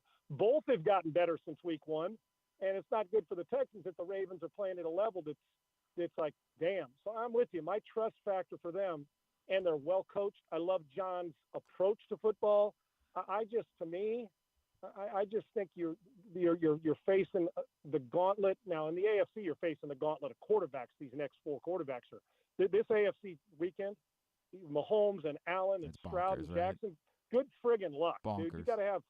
I need David Copperfield and Houdini at the same time to find a way to stop them. But you got to go play it, and you got to play 60 of them, and you got to hope that you get a few breaks. But I don't see anybody in the AFC. And I'm talking Kansas City and Buffalo as well. You cannot make many – there's no perfect gameplay, but I'll tell you what, you've got to play about as close to it as you can and hope that somewhere along the line you get a couple short field turnovers. If Baltimore plays really good football, which I anticipate they will, out-of-body experience for the Texans is what it's going to take to go win. Want to remind everybody about what PSF's all about, man? Yeah, it's things are going so well. We're adding a couple new big time players and we'll announce it in the next week to the platform. It's a fan engagement app. I'm the president of the company. It's Pro Sports Fans. Go get at Twitter at PSF_.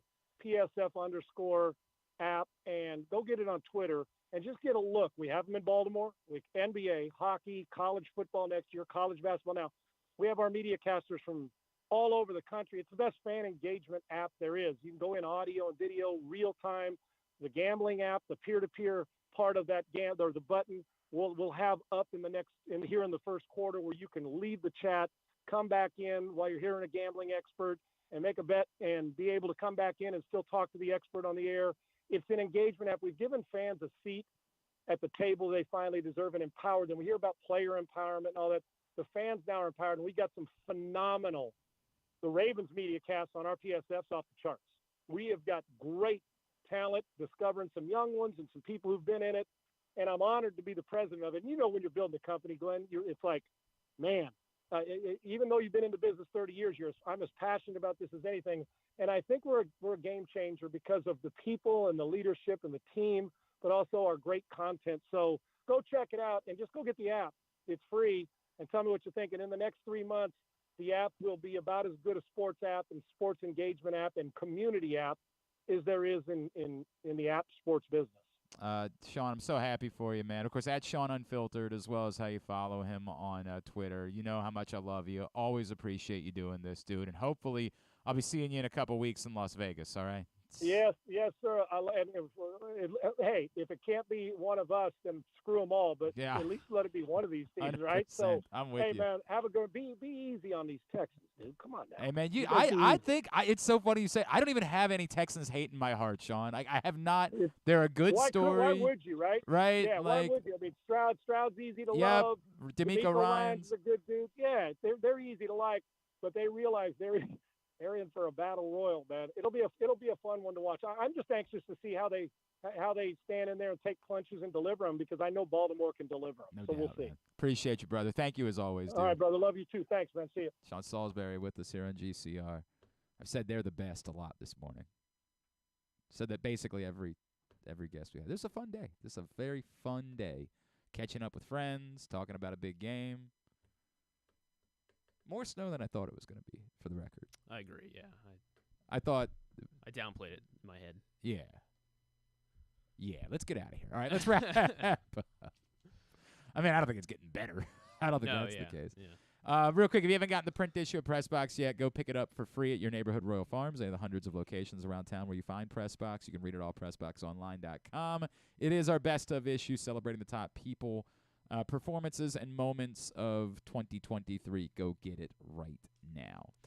Tidbit brought to you today by your local Toyota dealer and buyatoyota.com. The Toyota Tacoma comes in a range of models and trim lines, so you can choose the perfect Tacoma to reflect your unique personality and driving habits. Check out buyatoyota.com for deals on new Tacomas from your local Toyota dealer today. You know who Miles Rice is? No. He is a guard for Washington State. And he's sure. He's a basketball guard? Yes. Okay. He is he became the third Division I player in the last 20 years with 35 points. He's a freshman. Okay. With 35 points and 8 assists. He became the third freshman to do that. The other two, he's in decent company in college basketball. Any guess with 35 and 8? Come on, man. Really? Freshman with 35. Anthony Davis. Not Anthony Davis. 8 assists. 8 assists. Oh, 8 assists. Sorry, I thought it was 8 rebounds. 35 and 8. 8 assists from a freshman. Mm-hmm. Kyrie Irving. Not Kyrie. All right, you might want to zero in a little bit. Big 12 team. Big 12 team. TJ Ford. Not TJ Ford. Big 12 team. All right, is it Kansas? It was not Kansas. Is it Oklahoma? Yes, Oklahoma. Trae Young. Trae Young is on this list. And the other? Is it an ACC team? No, it was a Pac-12 team. Another Pac-12 team. Is it Arizona? Not Arizona. Is it UCLA? Not UCLA. Same state as Miles Rice. Washington? Yes, so Washington. Isaiah Thomas? Not Isaiah Thomas. Kind of a little bit of an NBA bust. He's still in the NBA. Wow. Markelle Fultz? Markelle Fultz. Is Markelle Fultz still in the NBA? Yeah. I did not realize Markelle Fultz was still in the NBA. Yeah, he is on the Magic. I did not realize that. The Magic, by the way, the last time I looked at their roster, and this might be 2 years ago, had like the most interesting roster. Like not good, but like I know all of these guys. Like, what a fascinating roster they had put together. It was when is Mo Bamba still there? I don't think Mo Bamba's still there. My God, I've had zero reason to think about the Orlando Magic. I would actually be fascinated. They played the Wizards in the Wizards game I went to, so they have both the both Wagners. Both Wagners. Mo okay. and Franz. Yeah. Franz is having a good year. If you say so. Who would know? Mo, I should have known to bet everything on Mo because Mo. Oh, Paolo Banchero. I did know Paolo Paolo Banchero was there. Wendell Carter's there. They have the Arkansas kid Anthony Black. Oh, right, yeah. It's not as interesting as it was. Oh, Jalen Suggs, right? Yeah, Jalen Suggs. It's still interesting, but they don't have a star. Trevelin Queen? Maryland's own Trevelin Queen is on that roster? Maybe a two-way contract. Markel Fultz went to DeMatha. I didn't know that. Yeah, he did go to Math. Yeah. Trevelin Queen, though, is from, like, Anne Arundel County, isn't he? He went to he's from Baltimore. He's from Glen Burnie. That's where he went. Okay. Right? Or no, he went to North County. He went to North County. Guess I need to reach is out. where he went. I don't know that he's doing. I've had him on before, but I don't know if he's doing anything. Go ahead. Okay. Was that it, Miles? We're just doing Miles Rice. Well, we could just go. It could suffice. Snow is coming down. Tyreek Hill scored a long touchdown, 50-yard touch, or however long that touchdown was. He is done. He is done. But he did gone. score that, and that was his 28th career touchdown of 50 yards or more. The Can playoffs you name, don't count, right? The playoffs count, including playoffs. But they don't count. Well, they should. I mean, they happened. Thank you. Go ahead. Watched it. 28, including playoffs. That ties him for the fifth most all times, 50-yard 50 yards or more? Yeah, 50-yard touchdowns. Who are the 5 guys ahead of him? Jerry Rice. Jerry Rice. Is this number rushing 1. or receiving? It is rush or receiving, sorry. Okay. Randy Moss. Randy Moss is 3rd. Jerry Rice has 38. Randy Moss has 32. There's a guy in between. In between. Larry Fitzgerald? Not Larry Fitzgerald. Terrell Owens? Terrell Owens, not in between, but he is on the list. He is tied with Tyreek Hill, 28 touchdowns. How many am I trying to get? I need 2 more. 2 more. Number 2 and number 4. Receiving. Chris Carter? Not Chris Carter. Tim Brown? Not Tim Brown. Calvin Johnson? Not Calvin. K? They both played. Steve Smith. Steve Smith Sr. is on the list. 29 such. He is 4th. Number 2 on the list. Number 2. Michael Irvin. He is a former Raven. It's not Anquan Bolden. It's not Anquan. Derek Mason? Not Derek Mason.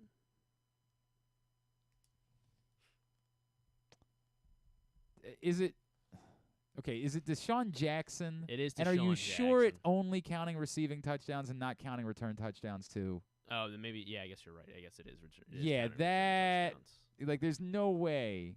Okay, I'm not going to say there's no way. It's possible Deshaun Jackson had that many 50, but I got to guess that involves return touchdowns. You can double check on that and see if that's the answer. All right, I will. I'm not going to be furious with you, but sorry.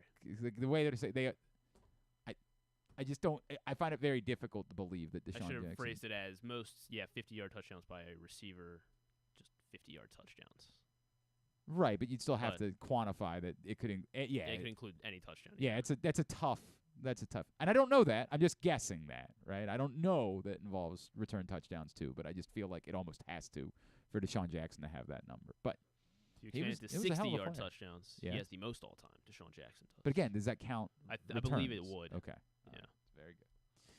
Thanks. Oh, sorry. I have to finish. Sorry the to show. steer you wrong. Yeah, you really screwed it. Everything was going so well today, right up until that moment. We were having a great show. Stop with the Markel Fultz. Yeah, right. I mean, that was the moment. That was our pinnacle, Markel Fultz. Tidbit was also brought to you today by Goose Flights, which is available now at Guilford Hall Brewery, Costas Inn in 6-packs, as well as single cans available at Glory Days Grill. I was just informed yesterday that there are 2 particular liquor stores that are about to be selling Goose Flights. I don't think I can announce that to you just yet. I think that might be a next week announcement, but there will be more locations where you can get Goose Flights and take it home. Looking forward to that. Goose Flights is very special to us. We've partnered with Guilford Hall and the Siragusa family and the Goose Flights Foundation. $1.98 from every can sold goes to benefit Goose Flights and the work that they do providing non-emergency medical transport for those in need. It's a special can, celebrates Tony Siragusa. It's a win-win-win-win. Go get Goose Flights today. And as I've told you a couple times, the initial run is only 5,000 cans. And I don't have like a counter of people telling me how many cans are left. And I know a lot of them disappeared the first night. A lot of cans that were driven down to Florida, a lot of cans that were shipped to New Jersey. Cans going everywhere. So get on it. This is not me. As I said a million times, I don't know. There might be another run. I can't promise you anything. All I know is 5,000 cans of Goose Flights. Get yours. Got it? Thank you. Tubular, brought to you by Superbook. Use the code GlennClark23 when you sign up at Superbook.com or download the Superbook app. You'll receive up to $250 in a same-day first bet match, win or lose from Superbook. Here's the rundown for the weekend. Not much tonight. Tomorrow, Texans-Ravens, 4:30 on ABC and ESPN, followed by Project Game Day. Then the late game, Packers-49ers at 8:15 on Fox.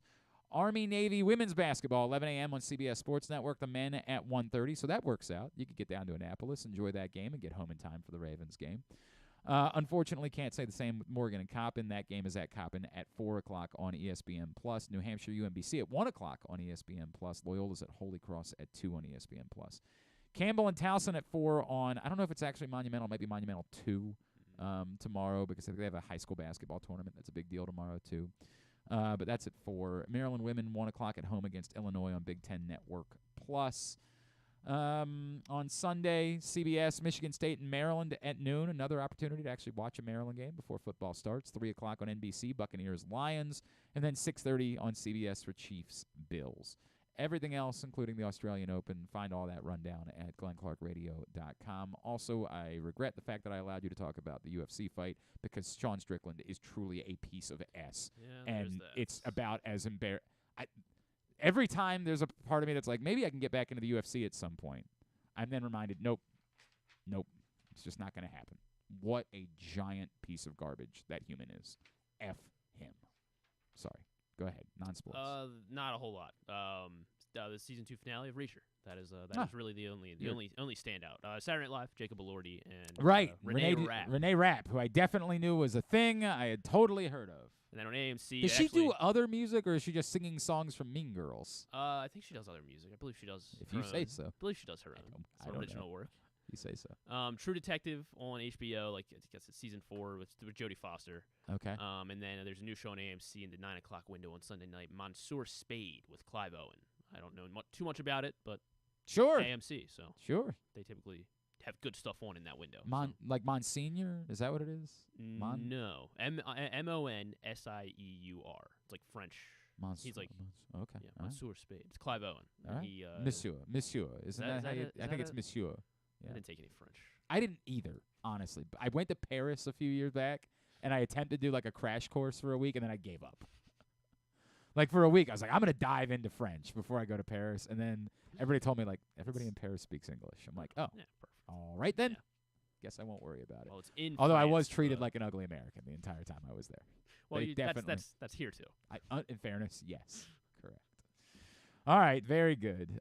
Thanks today to Stan the Fan. Thanks to Chuck Pagano. Thanks to Lisa Salters. Thanks to Sean Salisbury. Thanks to Ryan Leaf. We'll get all of it up in the greatest hits section of the Oh my God, it's so good. tab at GlennClarkRadio.com. Monday, either the best show or the worst show. I don't know. We'll see. Jeremy will be there stuffing things on Monday. Thanks, everybody at Pressbox, all of our great sponsors and partners, including Live Casino and Hotel, Mother's North Grill, A.J. Michaels, Guilford Hall Brewery, Royal Farms, Costa Sin, Superbook Sports, Glory Days Grill, your local Toyota dealer, buyatoyota.com. Thanks to Griffin at Griffin_Bass. Follow us at Glenn Clark Radio, Twitter, Instagram, and TikTok. Have a great weekend. Go local hoops teams. Go Ravens. Duke sucks.